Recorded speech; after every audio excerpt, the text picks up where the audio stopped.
அன்பின் பிதாவே, இயேசுவின் நாமத்தினால உங்களுடைய கூட உங்களை ஆராதிக்க, உங்களை தொழுது கொள்ள, உங்களுடைய வார்த்தையை கேட்க ஒன்று கூடிக்கிற எங்க ஒவ்வொருவரையும் உங்களுடைய கரத்துல கொடுக்குறேனப்பா. வந்திருக்கிற ஒவ்வொருவரையும் உங்களுடைய கருத்துல கொடுக்குறேன். ஆன்லைன்ல பாக்குற ஒவ்வொருவரையும் உங்களுடைய கருத்துல கொடுக்குறேன் தகப்பனே. அப்பா, இந்த வருடத்தின் 3வது ஞாயிற்றுக்கிழமையில எங்களை கொண்டு வந்து சேர்த்தமைக்காய் உமக்கு நன்றி ராஜா. அப்பா, இந்த காலை வேளையிலையும் கூட ஜீவனுள்ள உங்களுடைய வார்த்தையை கேட்க வந்திருக்கிறோம் அப்பா. வந்திருக்கிற எங்க ஒவ்வொருவருக்கும் என்ன மன்னாவை நீங்க வைத்திருக்கிறீங்களோ அதை கொடுக்க வேண்டுமாய் ஜெபிக்கிறோம் ராஜா. வர தடை பற்றுக்கிற யாவரையும் உங்களுடைய கரங்களிலே ஒப்பு கொடுக்கிறோம் தகப்பனே. அப்பா, நீங்க பொறுப்பெடுத்து கொண்டு வழி நடத்துக்க போதிக்கிற போதகனை உங்களுடைய கரத்துல கொடுக்குறேனப்பா. காத்துக்கொள்ளுங்க, வழி நடத்துங்க. ஆவியானவரே வழி நடத்துங்கப்பா. துதிக்கிறோம். துதி கன மகிமையாவற்றும் ஒருவருக்கு செலுத்துகிறோம். இயேசுவின் நாமத்தினால் பிதாவே, ஆமேன், ஆமேன், ஆமேன்.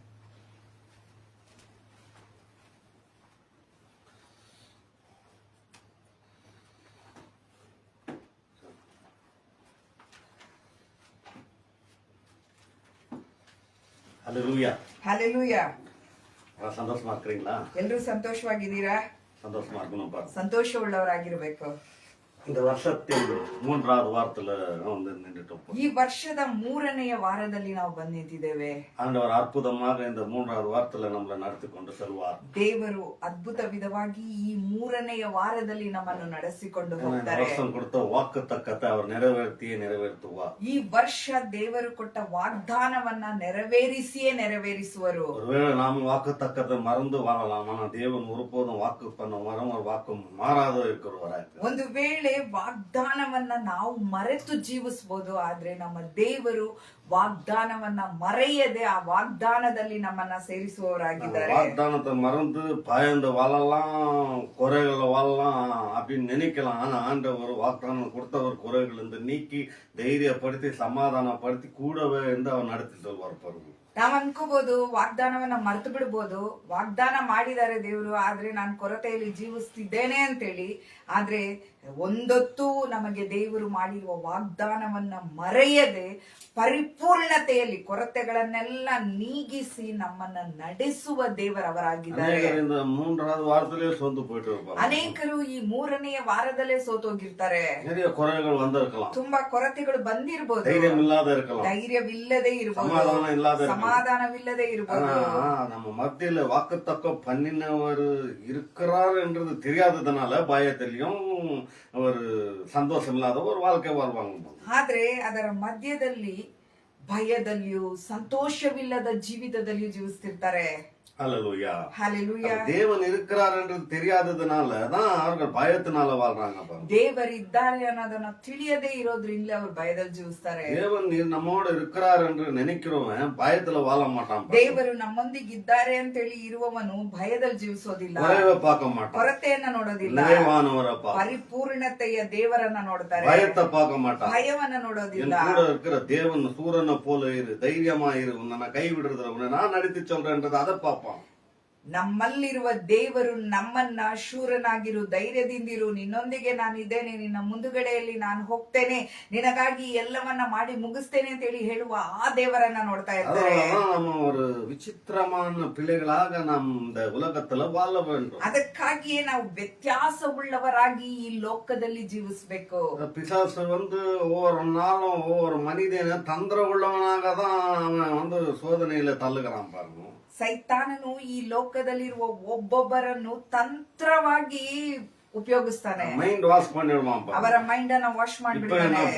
ಈಗ ಏನ್ ಮಾಡ್ತೀಯಾ, ಈಗ ಏನ್ ಮಾಡ್ತೀಯಾ, நம்ம சொல்லணும் இப்ப என்ன பண்றோம் பாருன்னு சொல்ற பிள்ளைகளாக நம்ம வாழணும். ತಕ್ಷಣ ಅವನಿಗೆ ನಾವು ಈಗ ನಾನೇನ್ ಮಾಡ್ತೇನೆ ನೋಡು ಅಂತೇಳಿ ಹೇಳುವವರಾಗಿರ್ಬೇಕು. ಎಫೆಸಿಯರ್ 4:27 சொல்லுகிறது, ಎಫೆಸದವರಿಗೆ 4:27 ಹೇಳುತ್ತೆ, எதிர்த்து நில்லுங்கள் என்று. ಸೈತಾನನನ್ನ ಎದುರಿಸಿ ನಿಲ್ಲಿರಿ ಅಂತೇಳಿ ಹೇಳುತ್ತೆ. பார்த்து அவன் செய்கிற காரியத்தை பார்த்து ஒருபோதும் சோர்ந்து போவாதீங்க. வாசிங்க. ಸೈತಾನನನ್ನು ಅವನು ಮಾಡುವ ಕಾರ್ಯವನ್ನ ನೋಡಿ ಒಂದೊತ್ತು ಸೋತು ಹೋಗ್ಬಿಡ್ಬೇಡಿ. ஹல்லேலூயா. ಹಾಲೆಲೂಯಾ. அப்போ போன வாரத்துல இருந்து நாம சந்தோஷத்தை குறித்து நாம பார்த்து கொண்டு ಕಳೆದ ವಾರದಿಂದ ನಾವು ಸಂತೋಷವನ್ನ ಕುರಿತು ನೋಡ್ತಾ நம்ம ಇದ್ದೇವೆ. ஆரம்பம் பண்ணும்போது எல்லாரும் சந்தோஷமா இருக்கிறீங்களான்னு ஆரம்பிக்கிறோம். ನಾವು ಆರಂಭಿಸುವಾಗ್ಲೇ ಎಲ್ರು ಸಂತೋಷವಾಗಿದ್ದೀರಾ ಅಂತಲೇ ಆರಂಭಿಸ್ತೇವೆ. 365 நாள்ல வருகிற ஒவ்வொரு ஞாயிற்றுக்கிழமையும் நம்ம இந்த சந்தோஷமா இருக்கிறீங்களான்னு கேட்டுட்டு தான் அடுத்தது நம்ம செய்திக்குள்ள போவோம். ವರ್ಷದ 365 ದಿನಗಳಲ್ಲಿ ಬರುವ 52 ಭಾನುವಾರಗಳಲ್ಲಿಯೂ ನೀವು ಸಂತೋಷವಾಗಿದ್ದೀರಾ ಅಂತೇಳಿ ಕೇಳಿಯೇ ನಾವು ಸಂದೇಶದೊಳಗಾಗಿ ಹೋಗ್ತೇವೆ. நம்ம அருள்நாதர் இயேசு கிறிஸ்து இந்த உலகத்துல இந்த சந்தோஷத்தை கொடுக்கறதுக்கு தான் இந்த பூமியில வந்தாரு. ನಮ್ಮ ಕರ್ತನಾದ ಯೇಸು ಕ್ರಿಸ್ತನು ನಮಗೆ ಸಂತೋಷವನ್ನ ಕೊಡುವುದಕ್ಕಾಗಿಯೇ ಈ ಭೂಮಿಗೆ ಬಂದರು. ಅನೇಕ ಕಾರ್ಯಗಳು நம்ம பார்க்கலாம். ಅನೇಕ ಕಾರ್ಯಗಳನ್ನ ನಾವು ನೋಡಬಹುದು. பாவங்களை மன்னிக்கிறதுக்கு ಪಾಪಗಳನ್ನ ಕ್ಷಮಿಸುವವರಾಗಿದ್ರು, ನಮ್ಮನ್ನ ಬಿಡುಗಡೆಗೊಳಿಸುವವರಾಗಿದ್ರು, ದೇವರ ಚಿತ್ತವನ್ನ ನೆರವೇರಿಸೋದಿಕ್ಕೆ, ವ್ಯಾಧಿಯಿಂದ ಗುಣಪಡಿಸೋದಿಕ್ ಬಂದ್ರು. ஏகப்பட்ட காரியங்கள் இருக்கலாம். ಈ ರೀತಿಯಾಗಿ ಹೆಚ್ಚಾದ ಕಾರ್ಯವನ್ನ ನಾವು நான் ನೋಡಬಹುದು. உங்களுக்கு இந்த கால ಆದ್ರೆ ಈ ಒಂದು ಬೆಳಿಗ್ಗೆಯಲ್ಲಿ ನಾನ್ ನಿಮ್ಗೆ ಹೇಳ್ತೇನೆ, முதலாக உலகத்தின் மக்களுக்கு சந்தோஷம் கொடுக்கிற அந்த நற்செய்தியை தான் ஆண்டவர் வெளிப்படுத்துகிறார். ಮೊದಲಾಗಿ ಜನರಿಗೆ ಸಂತೋಷವನ್ನುಂಟು ಮಾಡುವ ಶುಭ ಸಂದೇಶವನ್ನ ಕೊಡುವುದಕ್ಕಾಗಿ உலக மக்கள் சந்தோஷம் இல்லாத வாழ்ந்து ಈ கொண்டிருக்கிறார். ಲೋಕದ ಜನರು ಸಂತೋಷವಿಲ್ಲದೆ ಜೀವಿಸ್ತಾ ಇದ್ದಾರೆ. சரி, ಆ ದಿನವೂ ಸರಿ, இன்னைக்கும் ಈ சரி, ದಿನವೂ ಸರಿ, இயேசு வர வரைக்கும் சரி, ಯೇಸು ಬರುವವರೆಗೂ ಸರಿ. இந்த உலகத்துல சமாதானத்தை கெடுக்கிற அந்த பிசாசின் பிடியில மாட்டிக்கொண்டு சமாதானம் இல்லாமல், சந்தோஷம் இல்லாமல், நிம்மதி இல்லாமல், ஆரோக்கியம் இல்லாமல், பலம் இல்லாமல் இப்படிதான் வாழ்ந்து கொண்டிருக்கிறார்கள். ಈ ಲೋಕದಲ್ಲಿರುವ ಜನರು ಸಂತೋಷವಿಲ್ಲದೆ, ಸಮಾಧಾನವಿಲ್ಲದೆ, ನೆಮ್ಮದಿ ಇಲ್ಲದೆ, ಆರೋಗ್ಯವಿಲ್ಲದೆ, ಬಲವಿಲ್ಲದೆ ಜೀವಿಸ್ತಾ ಇದ್ದಾರೆ. ஹல்லேலூயா. ಹಾಲೆಲೂಯಾ. ஆரம்பத்துல இருந்து பிசாசானவன் ஆதியில இருந்து இன்னைக்கு வரைக்கும் அவன் மாறாதவனாக இருக்கிறான். ಸೈತಾನನು ಆದಿಯಿಂದ ಈ ದಿನದವರೆಗೂ ಬದಲಾಗದವನಾಗಿದ್ದಾನೆ. ஹல்லேலூயா. ಹಾಲೆಲೂಯಾ.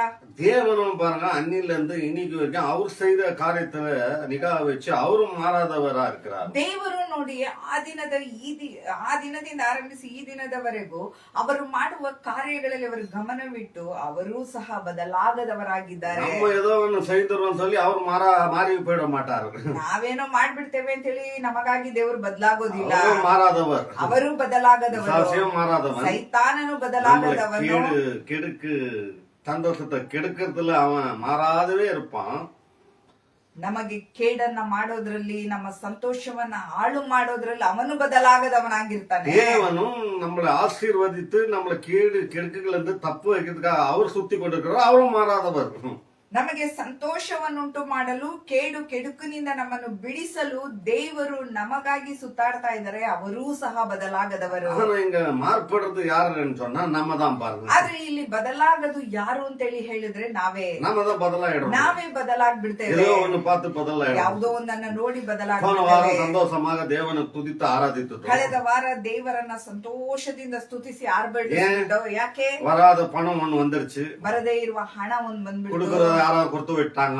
ಕೊಡ್ಬೇಕಾಗಿದ್ದವ್ರು ಯಾರೋ ತಂದ್ ಕೊಟ್ಬಿಟ್ರು. இல்ல ஓசியா ஏதோ கொண்டாந்து கொடுத்துட்டாங்க. ಓಸಿಯಲ್ಲಿ ಏನೋ ಒಂದ್ ತಂದ್ அது வந்த ಕೊಟ್ಬಿಟ್ರು. உடனே சர்ச்சுக்கு ஓடி வந்து தேவனை துதி ஆராதி கனப்படுத்த மகிமைப்படுத்தணுவாங்க. ಅದು ಬಂದ ತಕ್ಷಣ ಸಂತೋಷದಿಂದ ದೇವರನ್ನ ಸ್ತುತಿಸಿ ಆರಾಧಿಸಿ ஓ ಘನಪಡಿಸ್ತಾರೆ. சோத்திரம் ஆண்டவரே, ಓ சோத்திரம். ಸ್ತೋತ್ರ ದೇವರೇ ಸ್ತೋತ್ರ ಅಂತ அடுத்த ಹೇಳಿ. வாரம் ಬರುವ ವಾರ ஏதோ நில்லன்னு உடனே ಯಾವ್ದೋ ಒಂದಿಲ್ಲ ಅಂತ ಹೇಳಿದ அப்படியே ತಕ್ಷಣ மாறி போயிடும். ಹಾಗೇ ಬದಲಾಗ್ಬಿಡ್ತಾರೆ. இது கிறிஸ்தவ வாழ்க்கையே கிடையாது. ಇದು ಕ್ರೈಸ್ತ ಜೀವನವೇ ಅಲ್ಲ. நம்ம ஒவ்வொரு வாரமும் ஆண்டவர் நமக்கு கொடுத்துக்கிற இந்த சப்பத் நாள் என்பது ஒவ்வொரு வாரமும் ஞாபகப்படுத்திக் கொண்டு வந்து ஞாயிற்றுக்கிழமையில தேவனை ஆராதித்து துதித்து மகிமை பண்ணி அவர்கிட்ட இருந்து சந்தோஷம் பெற்று கொண்டு தான் அவருடைய நாளாக வைத்திருக்கிறார். ಈ ಒಂದು ಭಾನುವಾರದಲ್ಲಿ ದೇವರ ಸಮ್ಮುಖಕ್ಕೆ ಓಡಿ ಬಂದು ಅವರ ವಾಕ್ಯವನ್ನ ಕೇಳಿ ಆ ವಾಕ್ಯದ ಮುಖಾಂತರ ಸಂತೋಷ, ಸಮಾಧಾನ, ನೆಮ್ಮದಿಯನ್ನ ಹೊಂದಿಕೊಂಡು ಹೋಗ್ಬೇಕು ಅನ್ನೋದು ದೇವರ ಚಿತ್ತವಾಗಿದೆ. அப்ப சந்தோஷத்தை தேவன் எங்க வைத்திருக்கிறார்? ಸಂತೋಷವನ್ನ ದೇವರು ಎಲ್ಲಿಟ್ಟಿದ್ದಾರೆ? சந்தோஷம் தேவன் நமக்காக அவர் ಕರತ್ತಲ್ಲಿ வைத்துக் கொண்டிருக்கிறார். ಸಂತೋಷವನ್ನ ದೇವರು ನಮ್ಮೊಬ್ಬೊಬ್ಬರಿಗಾಗಿಯೂ ಅವರ ಕರದಲ್ಲಿ ಇಟ್ಕೊಂಡಿದ್ದಾರೆ. ಕರத்தை எடுத்து ஆசீர்வதிக்கிறவராக ಅವರ ಕರವನ್ನು ತೆಗೆದು ನಮ್ಮನ್ನು ಆಶೀರ್ವದಿಸುವವರಾಗಿದ್ದಾರೆ.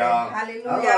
ಯಾಕೋಬ ಪುಸ್ತಕத்துல 1வது அதிகாரம் 16, 17 உங்களுக்கு போன வாரம் எடுத்து ಅದಕ್ಕಾಗಿ ಕಳೆದ ವಾರ ನಾನು ನಿಮಗೆ ಯಾಕೋಬ ಪುಸ್ತಕದಲ್ಲಿ 1ನೇ ಅಧ್ಯಾಯದಲ್ಲಿ 16, 17ನೇ ವಾಕ್ಯಗಳನ್ನ ಓದಿ ತೋರಿಸಿದೆ. ಯಾಕೋಬ ಪುಸ್ತಕ 3 அதிகாரத்துல 16, 17 வாசித்துக்காங்க. ಯಾಕೋಬ ಪುಸ್ತಕದಲ್ಲಿ 3ನೇ ಅಧ್ಯಾಯದಲ್ಲಿ 16, 17ನೇ ವಾಕ್ಯಗಳನ್ನ ಓದಿ ரெண்டு ತೋರಿಸಿದೆ. வசனம் வசனத்திலே நீங்க வாசித்து பார்த்தா நன்மையான எல்லா ஈவுகளும் பரலோக ஜோதி பிதா கிட்டந்து இறங்கி வருகிறது என்று ಕಾಡ್ತಕ್ಕ 1ನೇ ಅಧ್ಯಾಯ ಹಾಗೂ 3ನೇ ಅಧ್ಯಾಯದ 16-17ನೇ ವಾಕ್ಯಗಳನ್ನ ನಾವು ಓದಿ ನೋಡುವಾಗ ದೇವರಿಂದ ಎಲ್ಲ ಒಳ್ಳೆಯ ವರದಾನಗಳು ಕುಂದಿಲ್ಲದ ವರಗಳು ಮಾತ್ರ ಬರುತ್ತೆ ಅಂತ ಹೇಳಿ ನಾವು ನೋಡ್ತೇವೆ.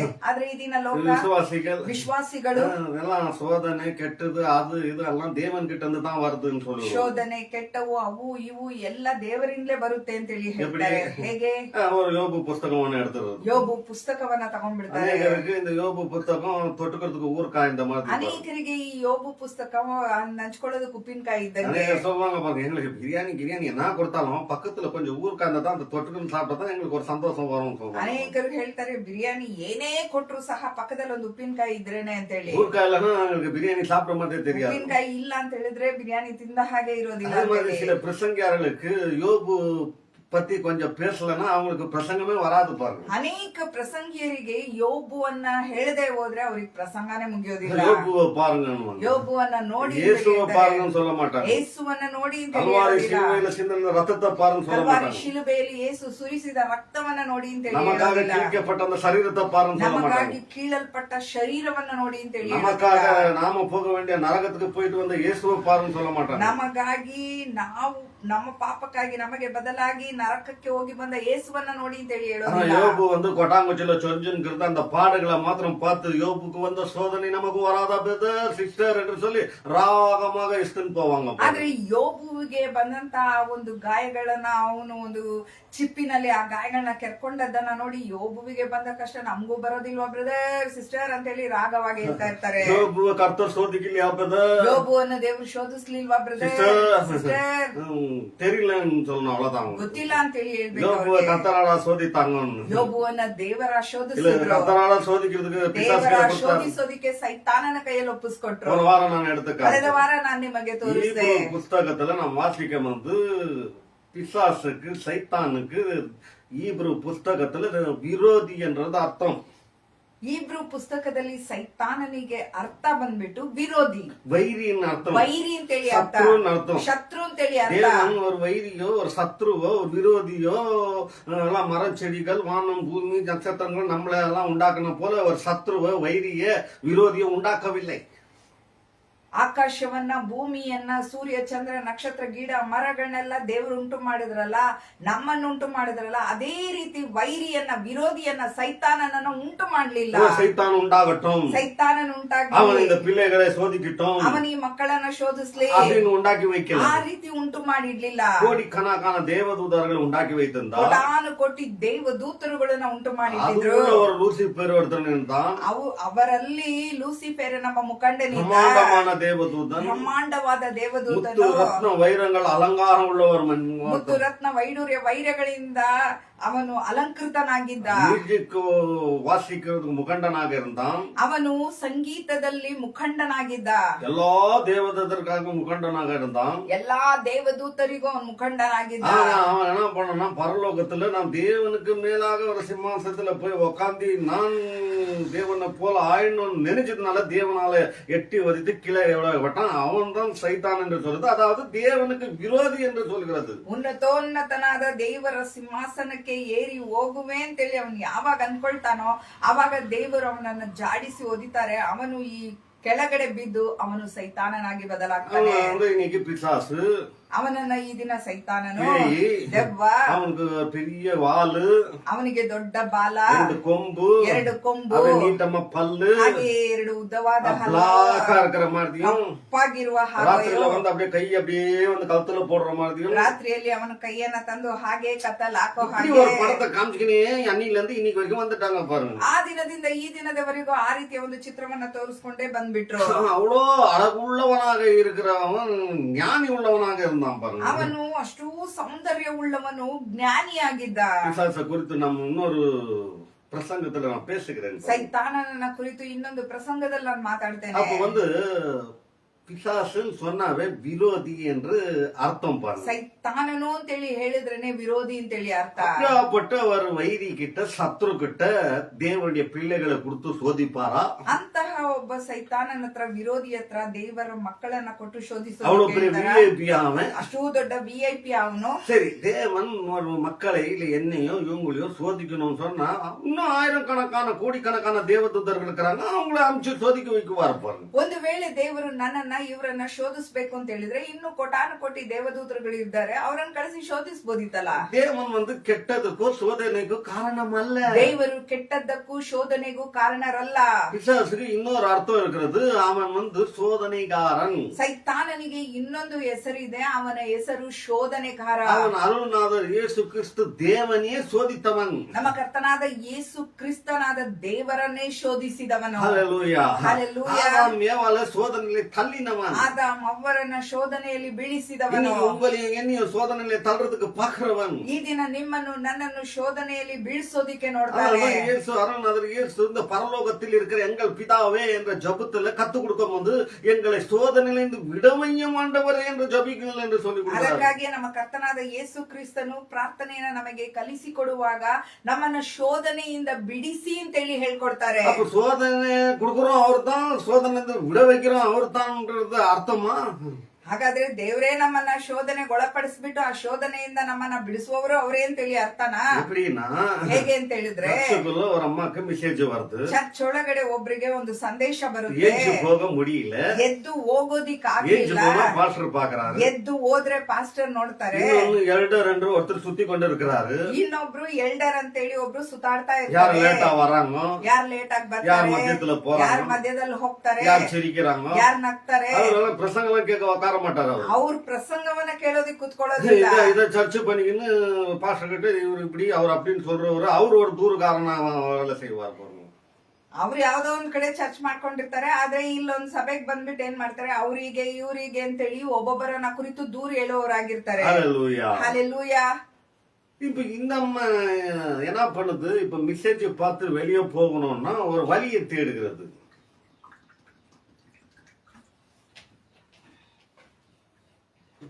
ಈ ಅಮ್ಮ ಈಗ ಏನ್ ಮಾಡ್ತಾರೆ, ಈ ಒಂದು ಸಂದೇಶವನ್ನ ನೋಡ್ಬಿಟ್ಟಿರ್ತಾರಲ್ಲ, ಈ ಒಂದು ಸಂದೇಶವನ್ನ ನೋಡಿದ್ದೇನೆ, ಇದ ಕುರಿತು ನಾನು ಹೊರಗಡೆ ಹೋಗ್ಬೇಕಲ್ಲ, ಹೇಗೆ ಅಂತೇಳಿ ಮಾರ್ಗವನ್ನು ಹುಡುಕ್ತಾ ಇರ್ತಾರೆ. என்ன பண்ணு, வேற வழி காணாம நல்லா உட்காந்து ஆடினுக்கிற பிள்ளைய தொடைய பிடிச்சி கிள்ளிರೋದು. ಆಗ ಏನ್ ಮಾಡ್ತಾರೆ, ಏನು ಮಾರ್ಗ ಇಲ್ಲ ಅಂತ ಹೇಳಿದಾಗ ತಮ್ಮ ಜೊತೆಲಿ ಬಂದಿರೋ ಮಗುವನ್ನ ಏನ್ ಮಾಡ್ತಾರೆ, ಚೆನ್ನಾಗಿ ಆಟ ಆಡ್ಕೊಂಡು ಅದ್ ಪಾಡಿಗಿರುತ್ತೆ, ಅದನ್ನ ಹಾಕಿ ಗಿಳ್ಬಿಡ್ತಾರೆ. கிள்ளனவனே அது கிள்ளன்னு கத்த ஆரம்பிக்கும். ಗಿಳ್ಳಿದ ತಕ್ಷಣ ಜೋರಾಗಿ அந்த பிள்ளைய சமாதானப்படுத்துறதுக்கு வேறவங்களுக்கெல்லாம் டிஸ்டர்ப் ஆகாத மாதிரி சொல்லி அந்த குழந்தைய தூக்கி வெளியே போயிட்டு அப்புறமா சொல்லுகிறீ நான் சர்ச்சில் இருக்கிறீங்க இந்த வந்துடுறேன்டி அப்படின்னு சொல்லி ಅವ್ರ வேலையை முடிச்சுக்கிட்டு திரும்பி உள்ள வர்றது. ಆಗ ಆ ಮಗುವನ್ನ ಕರ್ಕೊಂಡು ಯಾರಿಗೂ ಡಿಸ್ಟರ್ಬ್ ಆಗ್ಬಾರ್ದು ಅನ್ನೋ ರೀತಿ ಇವ್ರು ಆ ಮಗುವನ್ನ ಕರ್ಕೊಂಡು ಹೊರಗಡೆ ಹೋಗ್ಬಿಟ್ಟು ಫೋನ್ ಮಾತಾಡ್ಕೊಂಡು, ಹೇಳು ನಾನು ಚರ್ಚಲ್ಲಿ ಇದ್ದೇನೆ, ಆಮೇಲೆ ಫೋನ್ ಮಾತಾಡ್ತೇನೆ ಹಾಗೆ ಅಂತ ಹೇಳಿ ಆಮೇಲೆ ಒಳಗಡೆ தேவன் பிசாசுகிட்ட பிள்ளைகளை கொடுத்து சோதிக்க விட்டுறதும் திரும்பி சோதனையில இருந்து ஜபம் பண்ணுங்கன்னு சொல்லி விட வைக்கிறதுக்கும் அவர் இருக்கிற மாதிரி தான் காமிச்சிருவாங்க. ಅದೇ ರೀತಿನೇ ಇಲ್ಲಿ ದೇವರು ತಮ್ಮ ವಿಶ್ವಾಸಿಗಳನ್ನ ತಮ್ಮ ಮಕ್ಕಳನ್ನ ಶೋಧನೆ ಒಳಪಡಿಸ್ಬಿಟ್ಟು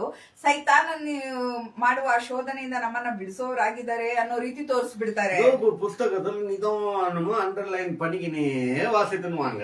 ಯೋಬುವಿನ ಪುಸ್ತಕವನ್ನು ನಿಧಾನವಾಗಿ ಅಂಡರ್ಲೈನ್ ಮಾಡ್ಕೊಂಡೇ ಓದ್ಕೊಂಡ್ ಬನ್ನಿ. யோபு தேவன் ஒப்படைச்சாரா கொடுத்தாரா என்றத பாருங்க. ಸೈತಾನನ ಬಳಿ ಯೋಬುವನ್ನ ದೇವರು ಒಪ್ಪಿಸಿ ಕೊಟ್ರ ಅನ್ನೋದನ್ನ ನೋಡಿ. இல்ல யோபுவே பிசாசு கரத்துல போய் மாட்டிக்கொண்டு இருக்கிறான்னு பாருங்க. ಅಥವಾ ಯೋಬುವೆ ಸೈತಾನನ ಕರದಲ್ಲಿ ಹೋಗಿ ಸಿಕ್ಕಾಕೊಂಡ ಅನ್ನೋದನ್ನ ನೋಡಿ.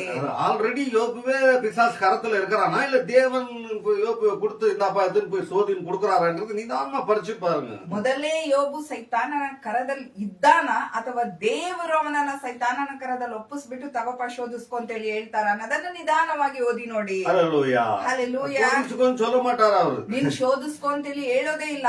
உன் கையில இருக்கிறான் பார். ಅವನು ನಿನ್ನ ಕರದಲ್ಲಿ ಇದ್ದಾನೆ ನೋಡು. ஆல்ரெடி இருக்கிறான் ನಿನ್ನ பார். ಕರದಲ್ಲಿ ಮೊದಲೇ ಇದ್ದಾನೆ ನೋಡು. ஆனால் ಆದರೂ அவன் உயிருக்கு மேல நீ எடுக்கிறதுக்கு அதிகாரம் இல்லை. ಅವನ ಪ್ರಾಣವನ್ನ ತೆಗೆಯಲು ನಿನಗೆ ಅಧಿಕಾರವಿಲ್ಲ.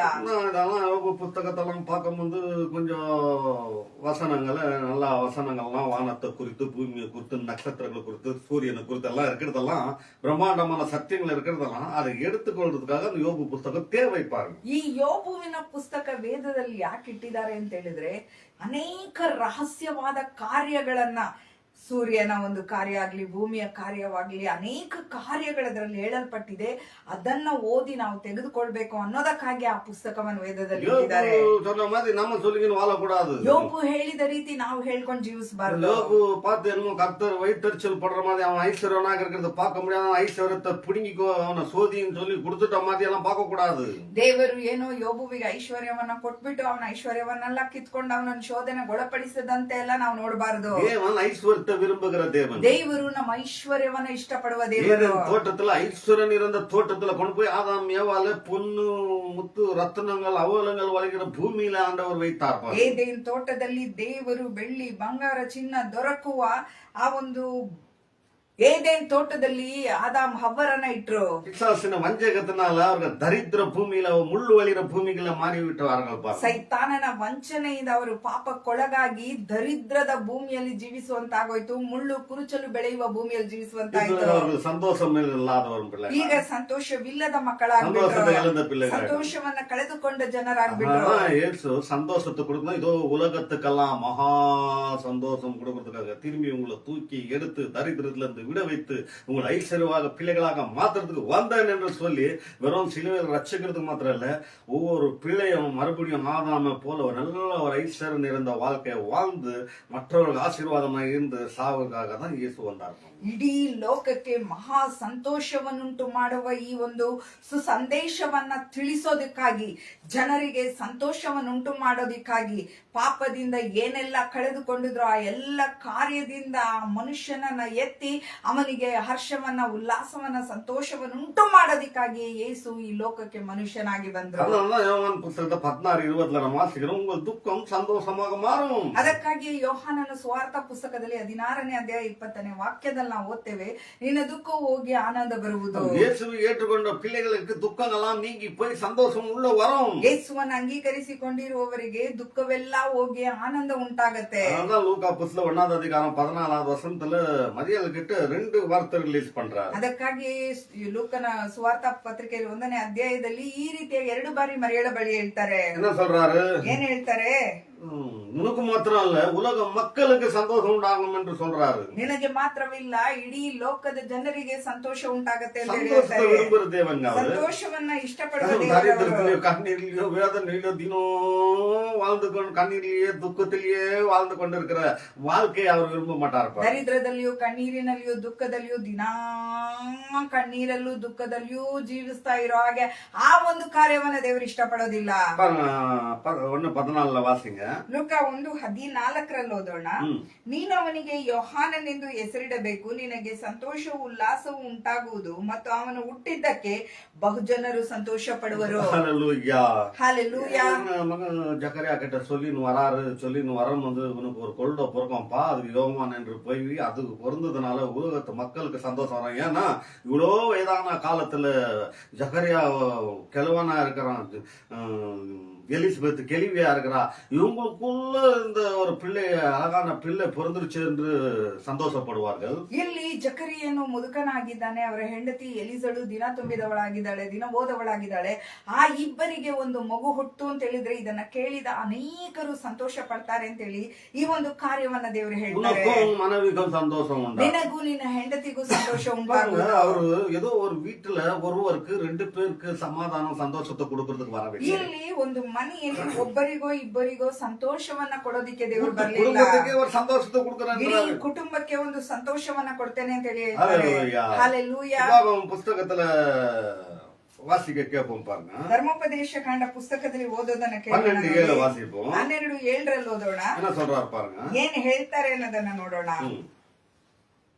ಆತನ ಸನ್ನಿಧಿಯಲ್ಲಿ ಊಟ ಮಾಡಿ ನಿಮ್ಮ ದೇವರಾದ ಯೆಹೋವನು ನಿಮ್ಮ ಪ್ರಯತ್ನಗಳನ್ನು ಕೈಗೂಡುವಂತೆ ಮಾಡಿದ್ದಕ್ಕಾಗಿ ನೀವು ನಿಮ್ಮ ಮನೆಗಳವರು ಸಂತೋಷದಿಂದಿರಬೇಕು. நீ மாத்திரம் இல்லப்பா, வீட்டுக்கார எல்லாருமே சந்தோஷமா இருங்க. ಬರೀ ನೀನ್ ಮಾತ್ರ ಅಲ್ಲಪ್ಪ, ನಿನ್ನ ಮನೆಯವರೆಲ್ಲರೂ ಸಂತೋಷವಾಗಿರ್ಬೇಕು ಅಂತ ರಕ್ಷಣೆ ಹೇಳ್ತಾರೆ.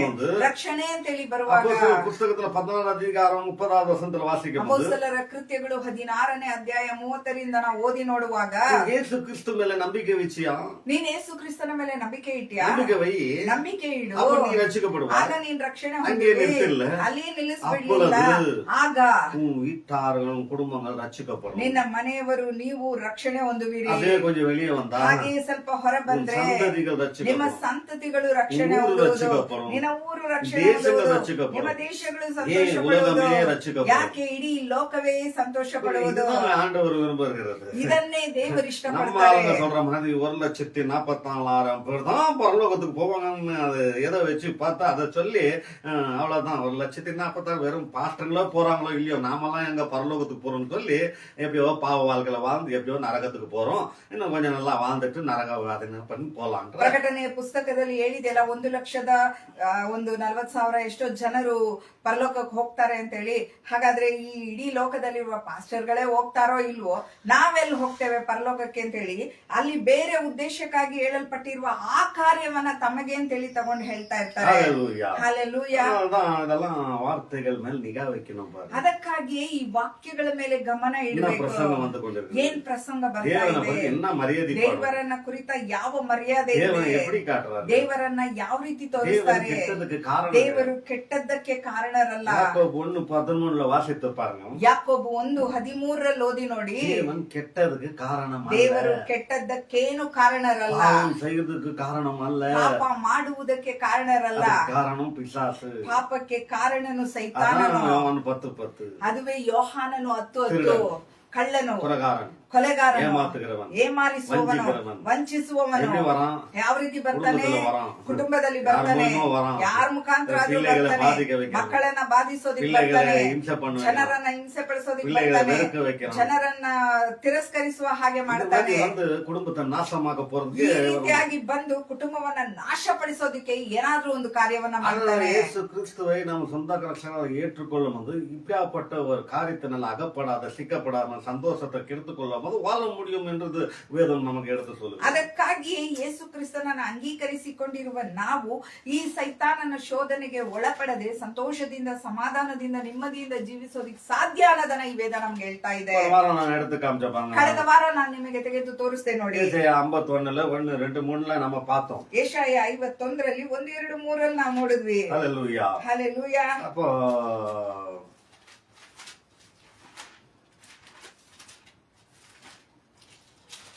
அதுல 3வது வசனத்தை தான் பார்த்தோம். அதுல ஆனந்தம், ஹர்ஷம், உல்லாசம் தேவன் கிட்ட இருந்து வருது என்றது போன வாரம் பார்த்தோம். ಏಷಾಯ 51 ಅಧ್ಯಾಯದ 3ನೇ ವಾಕ್ಯದಲ್ಲಿ ಇನ್ನೊಮ್ಮೆ ನೋಡೋಣ. ದೇವರು ಸಂತೋಷ, ಹರ್ಷ, ಉಲ್ಲಾಸವನ್ನ ನಮಗೆ ಕೊಡೋರಾಗಿದ್ದಾರೆ ಅಂತ ಹೇಳಿ 3ನೇ ವಾಕ್ಯ 51ರಲ್ಲಿ, ಏಷಾಯ 51ರಲ್ಲಿ 3ನೇ ವಾಕ್ಯ. ಯೆಹೋವನು ಚೀಯೋನನ್ನು ಸಂತೈಸುವನು, ಅಲ್ಲಿನ ಆಳು ಪ್ರದೇಶಗಳನ್ನೆಲ್ಲ ಸುಧಾರಿಸಿ ಕಾಡು ನೆಲವನ್ನು ಏದೇನ್ ಉದ್ಯಾನದಂತೆಯೂ ಬೀಳು ಭೂಮಿಯನ್ನು ಯೆಹೋವನ ವನದ ಹಾಗೂ ಕಳಕಳಿಸುವಂತೆ ಮಾಡುವನು. ಹರ್ಷ, ಉಲ್ಲಾಸ, ಸ್ತೋತ್ರ, ಗಾನ ಧ್ವನಿ ಇವುಗಳು ಅಲ್ಲಿ ನೆಲೆಯಾಗಿರುವವು. ஹல்லேலூயா.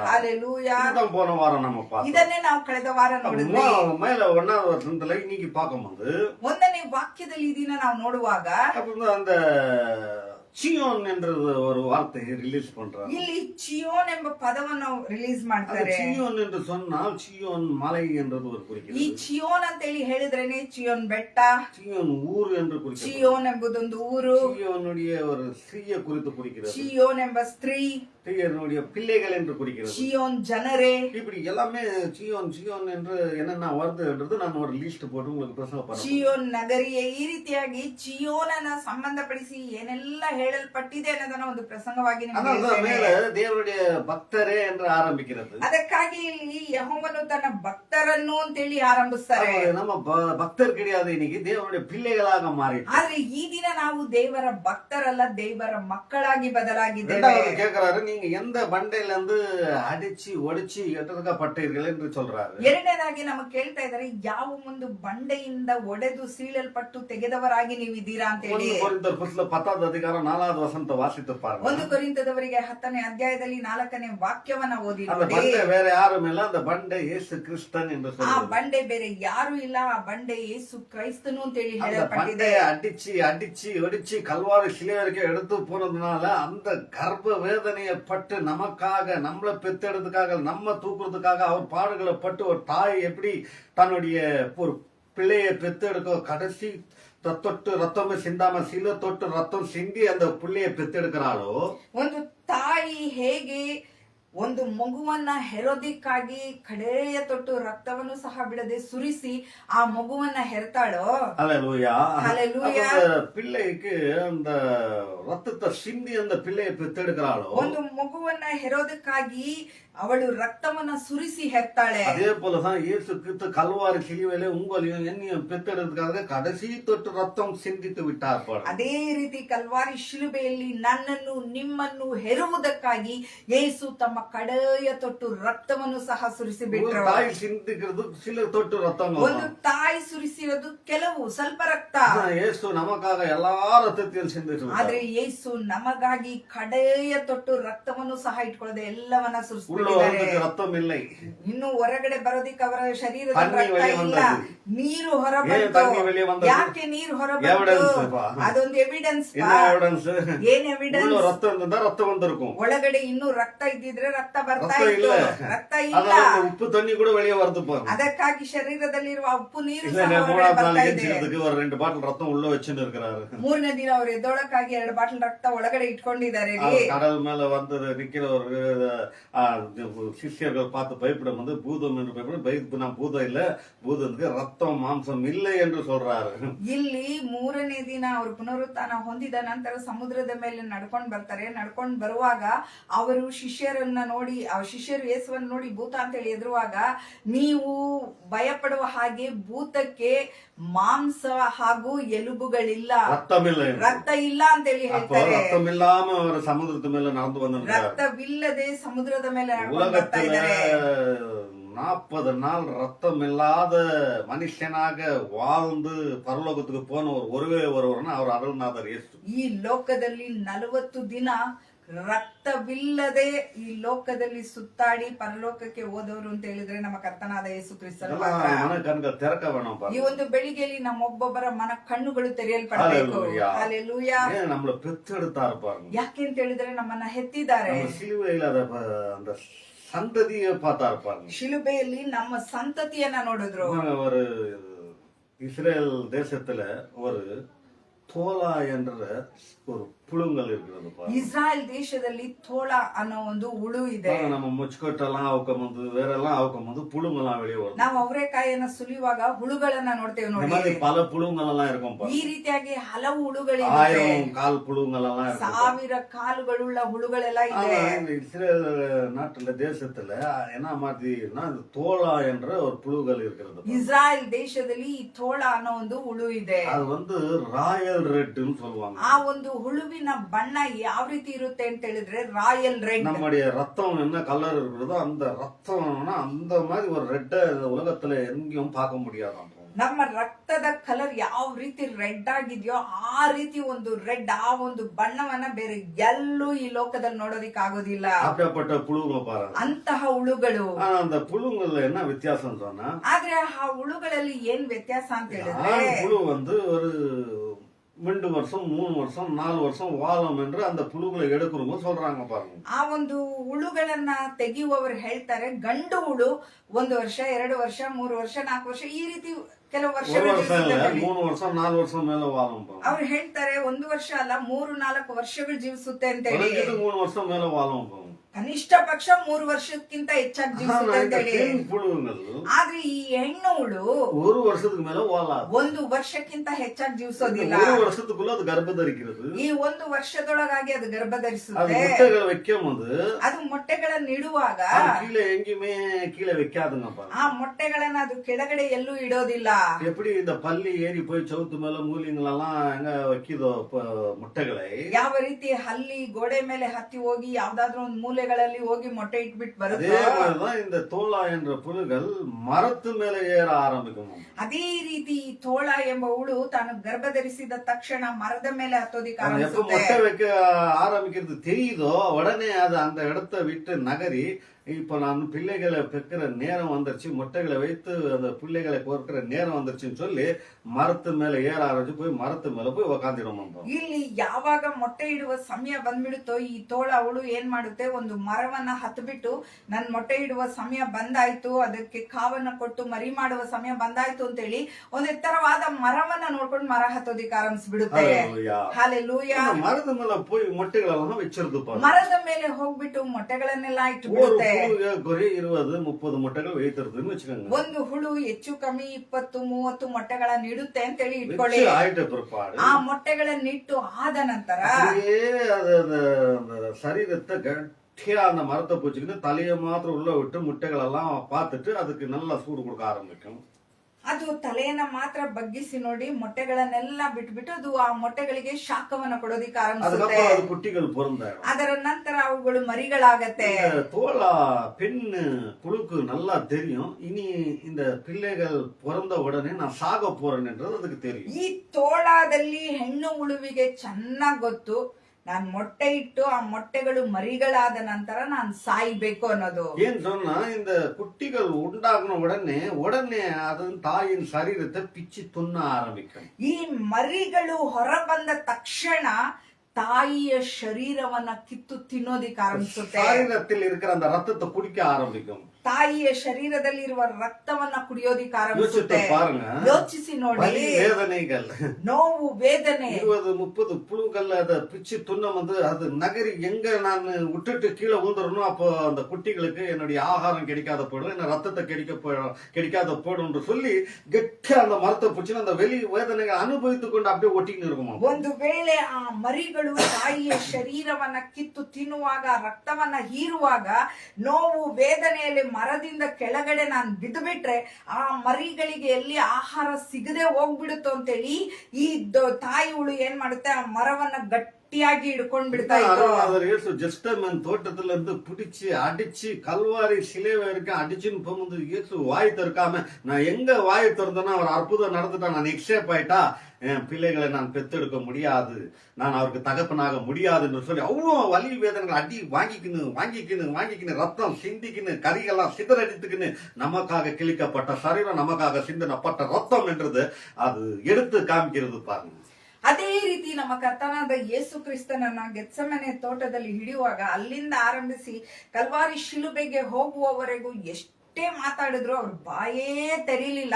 ವಧೆಗೆ ಒಯ್ಯಲ್ಪಡುವ ಕುರಿಯ ಹಾಗೆ ಅವ್ರು ಹೋಗ್ತಾರೆ. ಕಾರಣ ಏನು ಅಂತ ಹೇಳಿದ್ರೆ, ಯೇಸು ಅವ್ರು ಅನ್ಕೊಳ್ತಾರೆ, ನಾನೇನಾದ್ರೂ ಒಂದು ವೇಳೆ ಈಗ ಮಾತಾಡ್ಬಿಟ್ರೆ, ನಾನ್ ಮಾತಾಡಿದ್ರೆ ನನ್ನ ಮಕ್ಕಳನ್ನ ನಾನು ಬದುಕಿಸ್ಕೊಳ್ಳೋದಿಕ್ ಆಗೋದಿಲ್ಲ, ನನ್ನ ಮಕ್ಕಳಿಗಾಗಿ ನಾನು ರಕ್ತವನ್ನ ಸುರಿಸೋದಿಕ್ ಆಗೋದಿಲ್ಲ, ನನ್ನ ಮಕ್ಕಳನ್ನ ಬಿಡಿಸ್ಕೊಳ್ಳೋದಕ್ಕಾಗಿ ನಾನು ಬಾಯನ್ನೇ ತೆರಿಬಾರ್ದು ಅಂತೇಳಿ ಕಲ್ವಾರಿ ಶಿಲುಬೆಗೆ ಹೋಗುವವರೆಗೂ ನಮ್ಮನ್ನ ನಿಮ್ಮನ್ನ ನೆನೆಸಿ ಯೇಸು ಬಾಯನ್ನ ತೆರಿಲೇ ಇಲ್ಲ. ಹೇಗೆ ಆ ತೋಳ ಹುಳು ತನ್ನ ಒಂದು ಶರೀರದಲ್ಲಿರುವ ಮಾಂಸ ರಕ್ತ ಎಲ್ಲ ಈರಲ್ಪಟ್ರು ಅದು ನೋವನ್ನು ಸಹಿಸ್ಕೊಂಡಿತ್ತೋ, ಅದೇ ರೀತಿ ಯೇಸು ಸಹಿಸ್ಕೊಂಡಿದ್ರು ನಮಗಾಗಿ ನಿಮಗಾಗಿ. ஏசாயா 53:7 எடுத்து வாசித்து பாருங்க. ಯೆಶಾಯ 53:7 ತೆಗೆದು வாயை திறக்கவில்லை, ಅವರು ಬಾಯನ್ನ ತೆರೆಯಲಿಲ್ಲ, பாதை அனுபவித்தாராம். ಬಾಧೆಯನ್ನ ಅನುಭವಿಸಿದರು, உங்களுடைய நோவு சங்கடங்களை அனுபவித்தார். ನಿಮ್ಮ ನನ್ನ ನೋವು ಸಂಕಟವನ್ನ ಅನುಭವಿಸಿದರು. Hallelujah. Hallelujah. அப்ப பாருங்க, நம்ம வந்து அருள்நாதர் இயேசு என்ன பண்ணாருன்னு தெரியாம தான் அவன் இன்னைக்கு மனுஷன் அந்த கடவுள் இந்த கடவுள் எந்த கடவுள் என்று சொல்லி ஒன்னும் இல்லாத ஆசீர்வாதம் இல்லாத கடவுளை தேடிಕೊಂಡು ಸುತ್ತು ಕೊಂಡರು. ಅದಕ್ಕಾಗಿಯೇ ನಮ್ಮ ಕರ್ತನಾದ ಯೇಸು ಕ್ರಿಸ್ತನು ನಮಗಾಗಿ ಶಿಲುಬೆಯಲ್ಲಿ ಏನೆಲ್ಲ ಮಾಡಿದಾರೋ ಅದನ್ನ ತಿಳಿಯದೆ ಆ ದೇವರು ಈ ದೇವರು ಅದು ದೇವರು ಇದು ದೇವರು ಅಂತ ಹೇಳಿ ಜನರು ಓಡಾಡ್ತಾ ಇದ್ದಾರೆ. இயேசுக்கு பல அடையாளங்கள் சூச்சனைகள் இருக்கிறது. ಯೇಸುವಿಗೆ ಹಲವು ಗುರುತುಗಳು இதோ ಸೂಚನೆಗಳಿವೆ. உலகத்தின் பாவங்களை சுமக்கிற தேவாட்டு ಇದೋ ಇಡೀ ಲೋಕದ ಪಾಪವನ್ನ ಹೊತ್ತು ತೀರಿಸುವ ದೇವರ ಕುರಿಮರಿ. தேவாட்டு குட்டின்னு சொன்னா இயேசுக்கு ஒரு சூச்சனையா இருக்குது. ದೇವ ಕುರಿಮರಿ ಅಂತ ಹೇಳಿದ್ರೆ ಯೇಸುವಿಗೆ ಅದು ಗುರುತಾಗಿದೆ. ஈசாக்கு என்று சொன்னாவே இயேசுவை குறிக்கிறது. ಈ ಸಾಕ್ ಅಂತ ಹೇಳಿ ಹೇಳಿದ್ರೇನೆ ಯೇಸುವನ್ನ ಸೂಚಿಸುತ್ತೆ. ஈசாக்கல்லப்பா பலி, கல்வாரி சிலுவையில சாக போற இயேசு பலி. ಈ ಸಾಕ್ ಅಲ್ಲಪ್ಪ ಬಲಿ, ಕಲ್ವಾರಿ ಶಿಲುಬೆಯಲ್ಲಿ ಸಾಯ್ಲಿಕ್ಕಿರುವ ಯೇಸು ಬಲಿ. யோனாத்தல்லப்போ யோனாத்துக்கு சூச்சனையாக இயேசு அப்படின்னு சொல்றது. ಯೋನಾಥನ್ ಅಲ್ಲಪ್ಪ ಬಲಿ, ಯೋನಾಥನಿಗೆ ಯೋನಾಥ ಒಂದು ಗುರುತಷ್ಟೇ, ಯೇಸು ನಿಜವಾದ ಬಲಿ. அப்படி எப்படி நான் சொன்னா யோனாத்தாவும் தாவீதனும் உடன்படிக்கை பண்ணி கொள்கிறாங்க. ಹೇಗೆ ಹೇಳ್ತೇನೆ ಅಂತ ಹೇಳಿದ್ರೆ ಯೋನಾಥನು ದಾವೀದನು ಒಡಂಬಡಿಕೆಯನ್ನ தாவீதன் ಮಾಡ್ತಾರೆ. பிதாவுக்கு சூச்சனையாக இருக்கிறது. ದಾವೀದನು ಪಿತನಿಗೆ ಸೂಚನೆಯಾಗಿದ್ದಾರೆ. இயேசுக்கு யோனாத்தா சூச்சனையாக. ಯೇಸುವಿಗೆ ಯೋನಾಥನು யோனாத்தாவும் ಸೂಚನೆಯಾಗಿದ್ದಾನೆ. தாவீதனும் உடன்படிக்கை பண்ணிக்க ಯೋನಾಥನು ಯೇಸು ಒಡಂಬಡಿಕೆ ಮಾಡಿಕೊಳ್ಳುವಾಗ, யோனாத்தாவும் தாவீதனும் உடன்படிக்கை பண்ணிக்க போது ಯೋನಾಥನು ಯೇಸು ಒಡಂಬಡಿಕೆ ಮಾಡಿಕೊಳ್ಳುವಾಗ, ಯೋನಾಥನ್. ದಾವೀದನು ಯೋನಾಥನು ಒಡಂಬಡಿಕೆನ ಮಾಡಿಕೊಳ್ಳುವಾಗ, தாவீதன் கிட்ட யோனாத்தா கேட்டுக்கொள்ளுகிறான். ದಾವೀದನ ಹತ್ರ ಯೋನಾಥನು ಕೇಳ್ಕೊಳ್ತಾನೆ, தாவீத ராஜாவே, ದಾವೀದ್ ರಾಜನೇ, நீ ராஜனாக போகிற. ನೀನ್ ರಾಜನಾಗ್ತೀಯಾ. அப்பொழுது நான் ஒருவேளை மறித்து போயிட்டா என்னுடைய பிள்ளைகள் என்னுடைய சந்ததியை கொஞ்சம் ஞாபகப்படுத்திக்கோ. ಒಂದು ವೇಳೆ ನಾನು ಸತ್ತು ಹೋದ್ರೆ ನನ್ನ ಮಕ್ಕಳನ್ನ ನನ್ನ ಸಂತತಿಯನ್ನ ನೀನ್ ನೆನಪು ಮಾಡಿಕೋ. அதே மாதிரி ராஜா ஆயிட்டு பிற்பாரு ராஜா யோனாத்துடைய சந்ததி இருக்கிறதா, சவுலுடைய சந்ததி யாராவது இருக்கிறாங்களா கொண்டு வாங்கன்னு சொல்லி மெபிசூத்தை கொண்டாந்து அரமனையில அவன் பந்தியில வச்சு அவனுக்கு சாப்பாடு போட வச்சு அவனை பரிமாறம் பண்ணான். ಅದೇ ರೀತಿ ಯೋನಾಥನನು ಸತ್ತ ನಂತರ ಸೌಲನ ಕುಟುಂಬದಲ್ಲಿ ಯಾರಾದ್ರೂ ಉಳಿದಿದ್ದಾರ ಅಂತ ಹೇಳಿ ಕೇಳಿ ಅವನು ಮೆಫಿಬೋಶೆತನನ್ನ ತನ್ನ ಅರಮನೆಯಲ್ಲಿ ಇಟ್ಕೊಂಡು ತನ್ನ ಪಂಕ್ತಿಯಲ್ಲಿ ಕುಳ್ಳಿರಿಸಿ ಅವನಿಗೆ ಊಟ ಮಾಡಿಸ್ಕೊಂಡು ಅವನು ಪರಾಮರಿಸ್ತಾನೆ. இதே மாதிரிதான் பிதாவே இவர்களை மன்னியும், இவர்களுக்காக சிந்தின இந்த ரத்தத்தை பாரம், இதுதான் உடன்படிக்கை அல்லவா என்று சொல்லி பிதா கிட்ட சொல்றதுனால நம்மளுடைய பாவங்கள் நம்மளுடைய அக்கிரமெல்லாம் மறந்து இயேசு கிறிஸ்து ஒரு சொந்த ரட்சகரை ஏற்றுக்கொண்ட நிமித்தம் பிதாவுடைய தேவன் நமக்கு இன்னைக்கு இப்படியாப்பட்ட ஒரு ஆகாரத்தை அனுதினமும் நமக்கு கொடுத்து கொண்டிருக்கிறார். ಅದೇ ರೀತಿ ಪಿತನಾದ ದೇವರು ಯೇಸುವನ್ನ ಈ ಲೋಕಕ್ಕೆ ಕಳುಹಿಸಿ ನಮಗಾಗಿ ಯೇಸುವನ್ನ ಶಿಲುಬೆಯಲ್ಲಿ ಸಾಯುವಂತೆ ಮಾಡಿ ಅನುದಿನವೂ ನಮಗಿಂತಹ ಆಹಾರವನ್ನ ಕೊಡ್ತಾ ಇದ್ದಾರೆ. இவர்களை மன்னியும், ಇವರನ್ನ இந்த ಕ್ಷಮಿಸಿ. உடன்படிக்கை பாருங்க, ಈ ಒಡಂಬಡಿಕೆ ನೋಡಿ, நம்மள தேவன் நம்மள தண்டிக்காம பாதுகாக்க கொடுத்து ரட்சிப்புள்ள நடத்தி கொண்டு ಈ ದಿನದವರೆಗೂ ನಮ್ಮನ್ನ ದಂಡಿಸದೆ ನಮಗೆ ಕಾಯುವಿಕೆಯನ್ನ ಕೊಟ್ಟು ನಮ್ಮನ್ನ ನಡೆಸ್ಕೊಂಡು ಬರ್ತಾ ಇದ್ದಾರೆ. பூர்வம் என்ன பண்ணுது, எல்லா ரத்தத்தையும் எல்லாம் சாப்பிடும்போது இன்னும் கொஞ்சம் நேரம் இருக்கும் போது அது குட்டிங்கெல்லாம் நல்லா ஆயிட்டுக்குதா, நல்லா வளர்ந்துருக்குதா, ஏதாவது பசியா ஏதாவது ஒரு புழு ஏதாவது தவிச்சுன்னு இருக்குதா, இருக்கிற அந்த ரத்தம் கூட அது குடிக்கிட்டோம் என்று சொல்லி திரும்பி அது கொஞ்சம் லூஸ் பண்ணி தலையை உள்ள விட்டு பார்க்கலாம் பாருங்க. ಇಲ್ಲಿ ಈ ತೋಳ ಹುಳು ಏನ್ ಮಾಡುತ್ತೆ, ತನ್ನ ಶರೀರದಲ್ಲಿರುವ ಎಲ್ಲ ರಕ್ತವನ್ನ ಮಾಂಸವನ್ನೆಲ್ಲ ಕಿತ್ತು ಆ ಹುಳುಗಳು ತಿಂದಾದಾಗ ಅಯ್ಯೋ ಯಾವ್ದಾದ್ರು ಒಂದು ಹುಳು ಆಹಾರವಿಲ್ಲದೆ ಇದೆಯಾ, ನಿಶಕ್ತವಾಗಿದ್ಯಾ, ಎಲ್ಲದಕ್ಕೂ ಆಹಾರ ಸಿಕ್ಕಿದ್ಯಾ ಅಂತ ಹೇಳಿ ತನ್ನ ತಲೆಯನ್ನ ಬಗ್ಗಿಸಿ ಹಾಗೆ ಹುಳುಗಳನ್ನ ನೋಡುತ್ತೆ. ராயல் ரெட் போல இது மாறிட்டு இருக்குது, உள்ள ஒரு கொச்சு கொச்சு கொச்சு கொச்சு ரெட் ஆயிட்டு இருக்குது. ಎಲ್ಲ ಹುಳುಗಳು ರಾಯಲ್ ರೆಡ್ ಅಲ್ಲಿ ಕೊಚ ಕೊಚ ಕೊಚ ಕೊಚ ಅಂತ ಹೇಳಿ ಓಡಾಡ್ತಾ ಇದೆ. வெள்ளையா இருக்கிறது, ಮರಿ ಹಾಕುವಾಗ ಅದು ಬೆಳ್ಳಗಿದೆ. ரத்தத்தை குடிச்சு கறிகளை சாப்பிட்டு நல்லா புஷ்டியாகி நல்லா ராயல் ரெட்டாக உள்ள ரெட்டாக இருக்கிறது. ಚೆನ್ನಾಗಿ ತಾಯಿಯ ರಕ್ತವನ್ನ ಕುಡಿದು ತಾಯಿಯ ಮಾಂಸವನ್ನ ತಿಂದು ಚೆನ್ನಾಗಿ ರಾಯಲ್ ರೆಡ್ ಆಗ್ಬಿಟ್ಟಿದೆ. மேலே இருக்கிற தாய் புழு அப்படியே ரத்தமெல்லாம் போய் வெள்ளையா மாறி வந்துருச்சு. ಮೇಲಿರುವ ತಾಯಿಯ ಹುಳು ತನ್ನ ರಕ್ತವನ್ನೆಲ್ಲ ಕಳ್ಕೊಂಡು ಬೆಳ್ಳಗ್ ಹಾಕೊಂಡ್ ಬರ್ತಾ இப்ப ಇದೆ. அப்படியே தப்புன்னு கீழே விழுகிறது. ಈಗ ಹಾಗೆ ದಪ್ಪನ ಕೆಳಗಡೆ ಬೀಳ್ತಾ ಇದೆ. சந்ததியை பார்த்துச்சு, ಸಂತತಿಯನ್ನ ನೋಡ್ತು. சந்ததினா இந்த புழுங்கள்ல இருந்து கோடிக்கணக்கான புழுகள் அப்படியே உற்பத்தியாம என்ற சந்ததியை பார்த்துச்சு. ಅದು ಬಗ್ಗಿ ತನ್ನ ಮರಿಗಳನ್ನ ನೋಡುವಾಗ ಈ ಮರಿಗಳಿಂದ ಕೋಟಿಗಟ್ಲೆ ಸಂತತಿ ಉಂಟಾಗುತ್ತೆ ಅನ್ನೋದನ್ನ ನೆನಪಿಸ್ಕೊಂಡು ಆ ಸಂತತಿಯನ್ನ ಅದ್ ನೋಡ್ತು. அந்த வெள்ளைக்கு அடையாளம் வந்து சமாதானம் என்ற ಆ ಒಂದು ಬಿಳಿ ಬಣ್ಣಕ್ಕೆ ಗುರುತು ಏನು ಅಂತ ಹೇಳಿದ್ರೆ ಸಮಾಧಾನ. சமாதானமாக கீழே வந்து ಸಮಾಧಾನವಾಗಿ ಕೆಳಗಡೆ ಬಿದ್ದು ಪ್ರಾಣವನ್ನ சந்தோஷமா கீழே வந்து சாவு. ಸಂತೋಷವಾಗಿ ಕೆಳಗಡೆ ಬಿದ್ದು ಸಾಯ್ತಾನೆ ಅಂತ இதே ಹೇಳ್ತು. மாதிரிதான் அருள்நாதர் இயேசு நம்மளை சிலுவையில இயேசுவை யாரெல்லாம் சொந்த ரட்சகர் அறிக்கை செய்கிறார்களோ என்று அந்த சந்ததியை சிலுவையிலேயே ஆண்ட்ரோஸையும் சாந்தியும் பார்த்து விட்டார். ಅದೇ ರೀತಿ ಕಲ್ವಾರಿ ಶಿಲುಬೆಯಲ್ಲಿ ಯೇಸು ತಮ್ಮ ಪ್ರಾಣವನ್ನ ಒಪ್ಪಿಸಿಕೊಡುವಾಗ ನನ್ನನ್ನ ಇವರನ್ನ ಶಿಲುಬೆಯಲ್ಲಿಯೇ ನೋಡ್ಬಿಟ್ರು. 2000 வருஷத்துக்கு முன்னால என்ன அம்மா என் அப்பா அவங்க அப்பா அவங்க அப்பா அவங்க அப்பா அவங்கள பார்த்துட்டு அதுக்கு மூலமா எங்களையும் என் பிள்ளைகளையும் அவங்க பிள்ளைகளையும் கடைசி சந்ததி வரைக்கும் அவர் சிலுவையில பார்த்து விட்டார். 2000 ವರ್ಷಗಳಿಗಿಂತ ಮುಂಚಿತವಾಗಿಯೇ ಕಲ್ವಾರಿ ಶಿಲುಬೆಯಲ್ಲಿ ಯೇಸು ತಮ್ಮ ಪ್ರಾಣವನ್ನ ಕೊಡುವಾಗ ನನ್ನ ಅಪ್ಪ ಅವರಪ್ಪ ಅವರಪ್ಪ ಅವರಪ್ಪ ಅಂತೇಳಿ, ಅದು ಮಾತ್ರವಲ್ಲ ನನ್ನನ್ನ ನನ್ನ ಮುಖಾಂತರ ನನ್ನ ಮಕ್ಕಳು ಮೊಮ್ಮಕ್ಕಳು ಮರಿ ಮೊಮ್ಮಕ್ಕಳು ಹೀಗೆ ಸಂತತಿಯನ್ನೇ ಯೇಸು ನೋಡ್ಬಿಟ್ರು. இந்த வெளிச்சம் இந்த கால வேலை உங்களுக்கு அடிக்கிட்டோம் ಈ ಒಂದು ಬೆಳಕು ಈ ಒಂದು ಬೆಳಿಗ್ಗೆ ಅವ್ರು ಸಂತತಿಯ ಅವರು ಸಂತತಿಯನ್ನ ನೋಡಿದ್ರು. 53:10 ಯೆಶಾಯ 53:10 ಓದೋಣ. ಅವನನ್ನು ಜಜ್ಜುವುದು ಯೆಹೋವನ ಸಂಕಲ್ಪವಾಗಿತ್ತು, ಆತನು ಅವರನ್ನು ವ್ಯಾಧಿಯಿಂದ ಬಾಧಿಸಿ ಹೀಗೆಂದುಕೊಂಡನು, ಇವನು ತನ್ನ ಆತ್ಮವನ್ನು ಪ್ರಾಯಶ್ಚಿತ್ತ ಯಜ್ಞಕ್ಕಾಗಿ ಒಪ್ಪಿಸಿದ ಮೇಲೆ ನನ್ನ ಸಂತಾನವನ್ನು ನೋಡುವನು, ಚಿರಂಜೀವಿಯಾಗಿರುವೆನು. தன்னுடைய சந்தானத்தை பார்த்து சிரஞ்சீவியாக நித்திய நித்த வாழ்கிற தேவனாக பரலோகத்துல போய் உட்கார்ந்து ತನ್ನ ಸಂತಾನವನ್ನ ನೋಡುವರು ಚಿರಂಜೀವಿಯಾಗುವರು. ಅಂದ್ರೆ ತನ್ನ ಸಂತಾನ ಅಂತ ಹೇಳಿದ್ರೆ ನಾವೇ, ನಮ್ಮನ್ನ ನೋಡಿ ಯೇಸು ನಿತ್ಯವಾಗಿ ಅಲ್ಲಿ ಜೀವಿಸ್ತಾ ಇದ್ದಾರೆ. எப்படி இந்த தோலா புழு கொல்லப்பட்டது, ಯಾವ ರೀತಿ ಈ ತೋಳ ಹುಳು ಕೊಲ್ಲಲ್ಪಡ್ತು, எப்படி ಹೇಗೆ ಹಿಂಸೆ ಕಷ್ಟ ಸಹಿಸಿಕೊಳ್ಳುச்சு, ಅಷ್ಟೂ ಸಹಿಸಿಕೊಳ್ತು, ಸಹಿಸಿಕೊಳ್ಳುச்சு, ವೇದನೆಯನ್ನ ಸಹಿಸಿಕೊಳ್ತು. குட்டி பொறுக்குது, ಅದಕ್ಕಾಗಿ ಈ ಮರಿಗಳನ್ನ ಹಾಕುತ್ತೆ, அதுக்காக தான் இந்த தாய் புழு பொறுக்குது பாருங்க. ಅದಕ್ಕಾಗಿ ತಾಯಿ ಹುಳು ಹುಟ್ಟುತ್ತೆ, பொறுக்கிறதே சாகிறதுக்காக பொறுக்குது. ಆ ಹುಳು ಹುಟ್ಟೋದೇ ಸಾಯೋದಕ್ಕಾಗಿ. ಯೇಸು ಏನ್ ಹೇಳ್ತಾರೆ, ಅಮ್ಮ ನಾನೇ ಅಪ್ಪನು ನಾನೇ. ಅಮ್ಮ ಅಪ್ಪ ಯೇಸುವಾನவர் நமக்காக சாகிறதுக்காகவே பிறந்தார். ನಮ್ಮ ತಾಯಿಯು ತಂದೆಯೂ ಆಗಿರುವ ಯೇಸು ನಮಗಾಗಿ ಪ್ರಾಣವನ್ನ ಕೊಡುವುದಕ್ಕಾಗಿ ಈ ಲೋಕಕ್ಕೆ ಬಂದ್ರು. பாடுறோம்ல ತಂದೆಯು ನೀನೇ ತಾಯಿಯು ನೀನೇ பாடுறோம். ಅದಕ್ಕಾಗಿ ನಾವು ಹಾಡ್ತೇವಲ್ಲ, ತಂದೆಯೂ ನೀನೇ ತಾಯಿಯೂ ನೀನೇ ಅಂತ ಹೇಳಿ. தேவன் தாயாக முடியும். ಅದೇ ಹೇಗೆ ಗಂಡು ದೇವರು ತಾಯಿ ಆಗೋದಿಕ್ ಸಾಧ್ಯ ಅಂತ ಹೇಳಿ. இந்த குருட்டு இதெல்லாம் வரக்கூடாது நமக்குள்ள. ಇಂತಹ ಒಂದು ಪ್ರಶ್ನೆಗಳು ನಮ್ಮಲ್ಲಿ ಬರಬಾರದು. 8 ಓದಿ ನೋಡೋಣ. ಯೆಶಾಯ 53:8 ಹಿಂಸೆಯ ನ್ಯಾಯದಿಂದ ಕೊಲ್ಲಲ್ಪಟ್ಟನು, ಆಹಾ ಇವನು ಜೀವ ಲೋಕದಿಂದ ಕೀಳಲ್ಪಟ್ಟಿದ್ದಾನೆ, ನಮ್ಮ ಜನಗಳ ದ್ರೋಹಗಳ ದೆಸೆಯಿಂದ ಈ ಪೆಟ್ಟು ಅವನ ಮೇಲೆ ಬಿತ್ತಲ್ಲ ಎಂದು ಅವನ ಕಾಲದವರಲ್ಲಿ ಯಾರು ಮನಮುಟ್ಟಿ ಮರುಗಿದರು. ஹalleluya. இதனால நம்ம மேல ஒரு அழுகி, நம்ம பிச்சி, நம்ம சரீரம் கிழிக்கப்படணும், நம்ம ரத்தம் சிந்தப்படணும், நம்மள சிலுவையில போடணும்.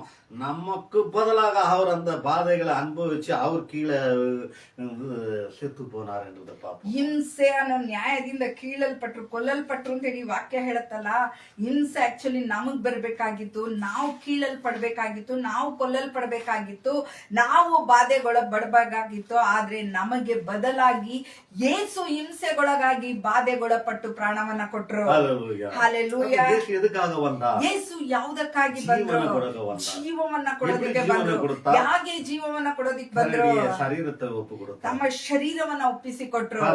அவர் தேவன் நம்ம சரீரத்தையே ஒப்பு கொடுத்தார், ரத்தத்தெல்லாம் சிந்தினார். நாம மற்றவனுக்கு தேவனை அன்பு காட்டுறதுக்காக நாம் எதை கொடுக்க வேண்டும் என்றது இன்னைக்கு பார்த்து நம்ம முடிப்போம். ದೇವರು ನಮ್ಮನ್ನ ರಕ್ಷಿಸೋದಿಕ್ಕಾಗಿ ತಮ್ಮ ಶರೀರವನ್ನೇ ಒಪ್ಪಿಸಿಕೊಟ್ರು, ತಮ್ಮ ಪ್ರಾಣವನ್ನ ಕೊಟ್ರು, ತಮ್ಮ ರಕ್ತವನ್ನೆಲ್ಲ ಸುರಿಸಿದ್ರು. ಆ ದೇವರ ಪ್ರೀತಿಯನ್ನ ತೋರ್ಸೋದಕ್ಕಾಗಿ ಪರರಿಗೆ ನಾವು ಯಾವ ರೀತಿ ಇರ್ಬೇಕು ಅನ್ನೋದನ್ನ ಈ ದಿನ ನೋಡೋಣ. ಕಳೆದ ವಾರ ನಾನು ಉದಾಹರಣೆಗೆ ತೋರಿಸಿದೆ. ನಾವೆಲ್ಲ ಚರ್ಚ್ಗೆ ಹೋಗ್ಬಿಡ್ತೇವೆ, ಕುಟುಂಬದೊಂದಿಗೆ ಹೋಗ್ಬಿಡ್ತೇವೆ. மற்ற குடும்பம் வரதில்லையே, அவர்களுக்கு ஏன் வரதில்லை என்று சொல்லி அவர்களை கொண்டு போறதுக்கு பிரயತ್ನ ಪಡುಗರು. ಅನೇಕ ಕುಟುಂಬದವರು ಬರೋದಿಲ್ವಲ್ಲ, ಆ ಕುಟುಂಬದವರು ಯಾಕೆ ಬರ್ಲಿಲ್ಲ ಅನ್ನೋದನ್ನ ನೋಡೋದಿಕ್ ಪ್ರಯತ್ನಿಸ್ತೇವಾ? ஹalleluya. ஹalleluya. ಪ್ರಯತ್ನ ಪಟ್ಟು ತೋಲ್ವಿ ಅಡಿகிறோம். ಪ್ರಯತ್ನ ಪಟ್ಟು ಸೋಲನ್ನ ಅನುಭವಿಸ್ತೇವೆ. ಅವರು ಕೇಳಾದವர்களா இருக்கிறார்கள். ಯಾಕೆ ಅಂತ ಹೇಳಿದ್ರೆ ಅವರು ಕೇಳದವರಾಗಿದ್ದಾರೆ, ಹಠ ಮಾಡುವವರಾಗಿದ್ದಾರೆ, ಬರದೇ ಇರುವವರಾಗಿದ್ದಾರೆ, ಕುಟುಂಬத்தினையும் வெறுக்கிறவராக இருக்கிறார்கள், ಕುಟುಂಬವನ್ನೇ ತ್ಯಜಿಸುವವರಾಗಿದ್ದಾರೆ. அப்படிப்பட்டவர்கள்கிட்ட நம்ம போக முடியலன்னு சொல்லி நம்முடைய வாழ்க்கையை அங்கே முடிச்சுக்கொள்ளாம கொஞ்சம் வெளியே போகணும் பாருங்க.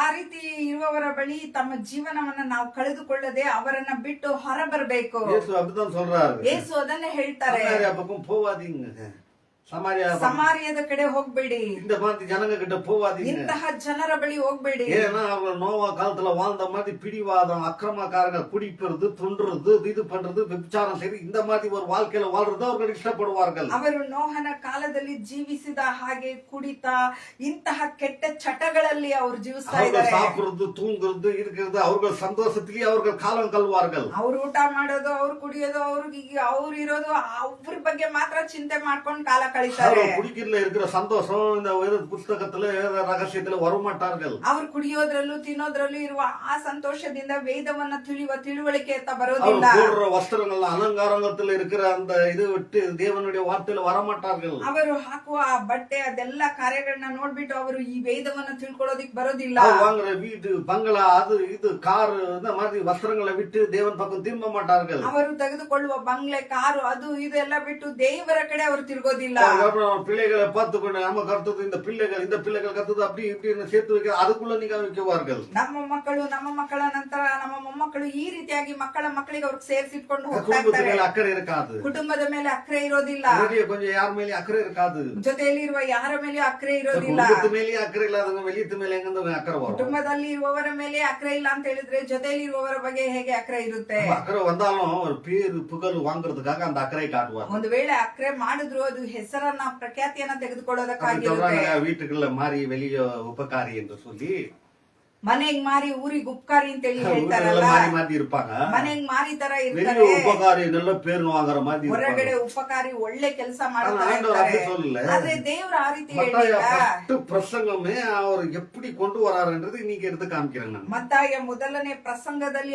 ಯಾವ ರೀತಿ ತರ್ತಾರೆ ಅನ್ನೋದನ್ನ நிறைய ನೋಡೋಣ. பேர் துக்கத்துல இருக்கிறாங்க. ತುಂಬಾ ಜನ ದುಃಖದಲ್ಲಿದ್ದಾರೆ, நிறைய பேர் சமாதானம் இல்லாத, ತುಂಬಾ ಜನ ಸಮಾಧಾನ ಇಲ್ಲದೆ நிறைய ಇದ್ದಾರೆ, பேர் பட்டினியா இருக்கிறாங்க, ತುಂಬಾ ಜನ ಹಸಿವಿನಿಂದ நிறைய ಇದ್ದಾರೆ, பேர் நீதி எழுந்து வாழ்ந்து கொண்டிருக்கிறாங்க. ತುಂಬಾ ಜನ ನೀತಿಯನ್ನ ಕಳ್ಕೊಂಡು ಜೀವಿಸ್ತಾ தேவனை ಇದ್ದಾರೆ. பார்க்காத ஒரு வாழ்க்கை வாழ்ந்து ದೇವರನ್ನ ನೋಡದ ಒಂದು ಜೀವನ ದೇವರನ್ನ ಜೀವಿಸ್ತಾ பார்க்காத ಇದ್ದಾರೆ. வாழ்க்கை? ಏನ್ ದೇವರನ್ನ ನೋಡದ ಒಂದು ಆಲಯಕ್ಕೆ ಜೀವನ? ಹೋಗೋ ಮುಡಿಯಿಲ್ಲ. ಆಲಯಕ್ಕೆ ಹೋಗೋದಿಕ್ ಆಗ್ತಾ ஏன் போக ಇಲ್ಲ. முடியல? ಯಾಕೆ ಹೋಗೋದಿಕ್ ಆಗ್ತಾ வறுமை, ಇಲ್ಲ? ಬಡತನ, தரித்திரம், ದರಿದ್ರ, சாப்பாடு இல்லை, ಊಟ ಇಲ್ಲ, நல்ல துணிமணி இல்லை, ಒಳ್ಳೆಯ ಬಟ್ಟೆ ಬರೆ ಇಲ್ಲ. இதனால ಇದರಿಂದ பாதிக்கப்பட்டு ಬಾಧೆಗೊಳಪಟ್ಟು அடுத்த சாப்பாட்டுக்கும் துணிமணிக்காக தான் தவக்கப்படுவாங்க தவிர தேவனை பார்த்து தேவன் ஆசீர்வாதம் பெற்றுக்கொள்வோம் என்ற அந்த அந்த உணர்வே மறந்து போயிடுவார்கள். போதும் ಬಟ್ಟೆ ಬರೆ ಆಹಾರಕ್ಕಾಗಿ ತವಕಿಸ್ತಾ ಇರ್ತಾರೆ ಹೊರತು ಈ ಸಂದರ್ಭದಲ್ಲಿ ನಾನು ದೇವರ ಕಡೆ ತಿರುಗ್ಬೇಕು, ದೇವರನ್ನ ನೋಡ್ಬೇಕು ಅನ್ನೋ ಒಂದು ಭಾವನೆನೇ ಇರೋದಿಲ್ಲ.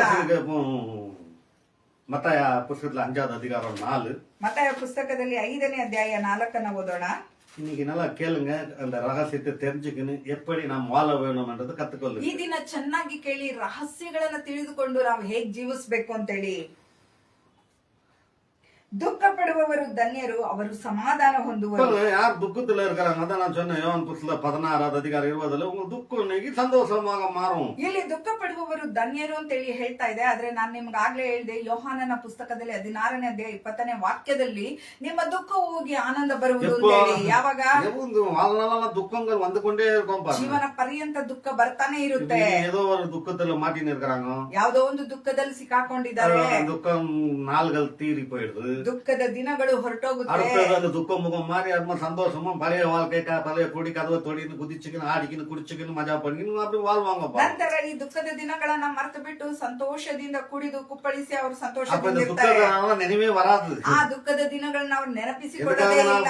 இவ்வளவு நாள் துக்கம் பண்ணிருந்தோம் அந்த நினைவே வராது. ಯಾವ್ದಕ್ಕಾಗಿ ಇಷ್ಟು ದಿನ ನಾವು ದುಃಖದಲ್ಲಿದ್ವು ಆ ನೆನಪೇ ಬರೋದಿಲ್ಲ. கூட குடிச்சுக்கின்னு ಕುಡಿಯೋರೊಂದಿಗೆ ಕುಡ್ಕೊಂಡು, சாப்பிடுறவங்க கூட சாப்பிட்டு ಊಟ ಮಾಡೋರೊಂದಿಗೆ ಊಟ மஜா பண்ணி ಮಾಡ್ಕೊಂಡು, வாழ்வாங்க. ಮಜಾ ಮಾಡ್ಕೊಂಡು திரும்பி ಇರ್ತಾ ஏதோ ஒரு ಇರ್ತಾರೆ. துக்கங்கள் வரும், ಪುನಃ ಯಾವ್ದೋ ಒಂದು ದುಃಖಗಳು திரும்பி அந்த ಬರುತ್ತೆ. துக்கத்துல இருக்குங்க. ಪುನಃ ಆ இதுதான் ದುಃಖದಲ್ಲಿ வாழ்க்கை ಇರ್ತಾರೆ. போயினே இருக்கும். ಹೀಗೆಯೇ ಆ ಜೀವನ ಹೋಗ್ತಾ ಇರುತ್ತೆ. துக்கப்படுகிறவன் பாக்கியவான் என்று சொல்றது, ஒரு நாள் நீ சாக போறடா, அப்ப உனக்கு எந்த ஒரு கவலையும் கண்ணீரும் வேதனையும் துக்கமோ பயமும் இல்ல, முடிஞ்சு போயிடுச்சு, பரலோகத்துல உனக்கு நித்திய சமாதானம் இருக்குது என்று எடுத்து சொல்றாரு. ಇಲ್ಲಿ ಯೇಸು ಏನ್ ಹೇಳ್ತಾ ಇದ್ದಾರೆ ಅಂತ ಹೇಳಿದ್ರೆ, ಈ ಲೋಕದಲ್ಲಿ ಇರುವವರೆಗೂ ದುಃಖ, ಎಲ್ಲಾ ವೇದನೆಗಳಿರುತ್ತೆ. ಒಂದು ದಿನ ನಿನ್ನ ದುಃಖ ನೀಗುತ್ತೆ ಅಂತ ಹೇಳಿದ್ರೆ, ಈ ಲೋಕವನ್ನ ಬಿಟ್ಟು ನೀನು ಹೋಗುವಾಗ ನಿನ್ನ ಈ ದುಃಖ, ಸಂತೋಷವಿಲ್ಲದೆ ಇರುವುದು, ಸಮಾಧಾನ ಇಲ್ಲದೆ ಇರುವುದು, ಎಲ್ಲಾ ಕಾರ್ಯಗಳು ಮುಗಿದೋಗಿ ಪರಲೋಕದಲ್ಲಿ ನೀನು ನಿತ್ಯವಾಗಿ ಸಂತೋಷದಿಂದ ಇರ್ತೀಯ ಅನ್ನೋ ಒಂದು ಕಾರ್ಯವನ್ನ ಹೇಳ್ತಾರೆ. துக்கமா வாழ்றது தேவனுடைய சித்தம்னா, துக்கமாகிறது நீங்க சாந்த அப்படின்னு சொன்னா நாங்க ஏன் பிரசங்கம் பண்ணி உங்களை சந்தோஷத்துல நடத்தணும்? ನಾವು ದುಃಖವಾಗಿರೋದು ದೇವರ ಚಿತ್ತ ಅನ್ನೋದಾದ್ರೆ, ಇಲ್ಲಿ ವಾಕ್ಯ ಹೇಳುತ್ತೆ, ಶಾಂತರು ಧನ್ಯರು, ಅವರು ಭೂಮಿಗೆ ಬಾಧ್ಯರಾಗುವರು, ಈಗೆಲ್ಲ ಇದೆಯಲ್ಲ, ಈ ವಾಕ್ಯವನ್ನ ಹೇಳಿ ನಿಮ್ಮನ್ನ ಯಾಕೆ ನಾವು ಸಂತೈಸ್ಬೇಕು? ஏன் சந்தோஷப்படுத்தணும்? ಯಾಕೆ ನಿಮ್ಮನ್ನ அவர் தான் துக்கமா ಸಂತೋಷಪಡಿಸ್ಬೇಕು? வாழ்ந்துருன்னு சொல்லிட்டு ಅವ್ರು இருக்காரு. ದುಃಖವಾಗಿ ಜೀವಿಸಿ ಅಂತ ಹೇಳಿ அப்ப ஏன் இந்த ಹೇಳ್ಬಿಟ್ಟಿದಾರಲ್ಲ. வார்த்தை சொல்லி உங்களை நாங்க சந்தோஷப்படுத்தணும்? ಹಾಗಾದ್ರೆ ಯಾಕೆ ಈ ವಾಕ್ಯವನ್ನ ಹೇಳಿ ನಾವು ನಿಮ್ಮನ್ನ ಅದನ್ನ ಸರಿಯಾಗಿ ಸಂತೋಷಪಡಿಸ್ಬೇಕು? ತಿಳಿದಿಲ್ಲ ಅದನ್ನ ಸರಿಯಾಗಿ ಅರ್ಥ ಮಾಡ್ಕೊಂಡಿಲ್ಲ. 6ல ಪಾರಂಗ 5ನೇ ಅಧ್ಯಾಯ 6ನೇ ವಾಕ್ಯದಲ್ಲಿ ನೋಡಿ, ನೀತಿಗೆ ಹಸಿದು ಬಾಯಾರಿದವರು ಧನ್ಯರು, ಅವರಿಗೆ ತೃಪ್ತಿಯಾಗುವುದು. போதும். அப்போ இந்த எந்த சாப்பாடுக்கு நாம பசியாக இருக்க வேணும் என்றதை எடுத்து சொல்கிறாரு.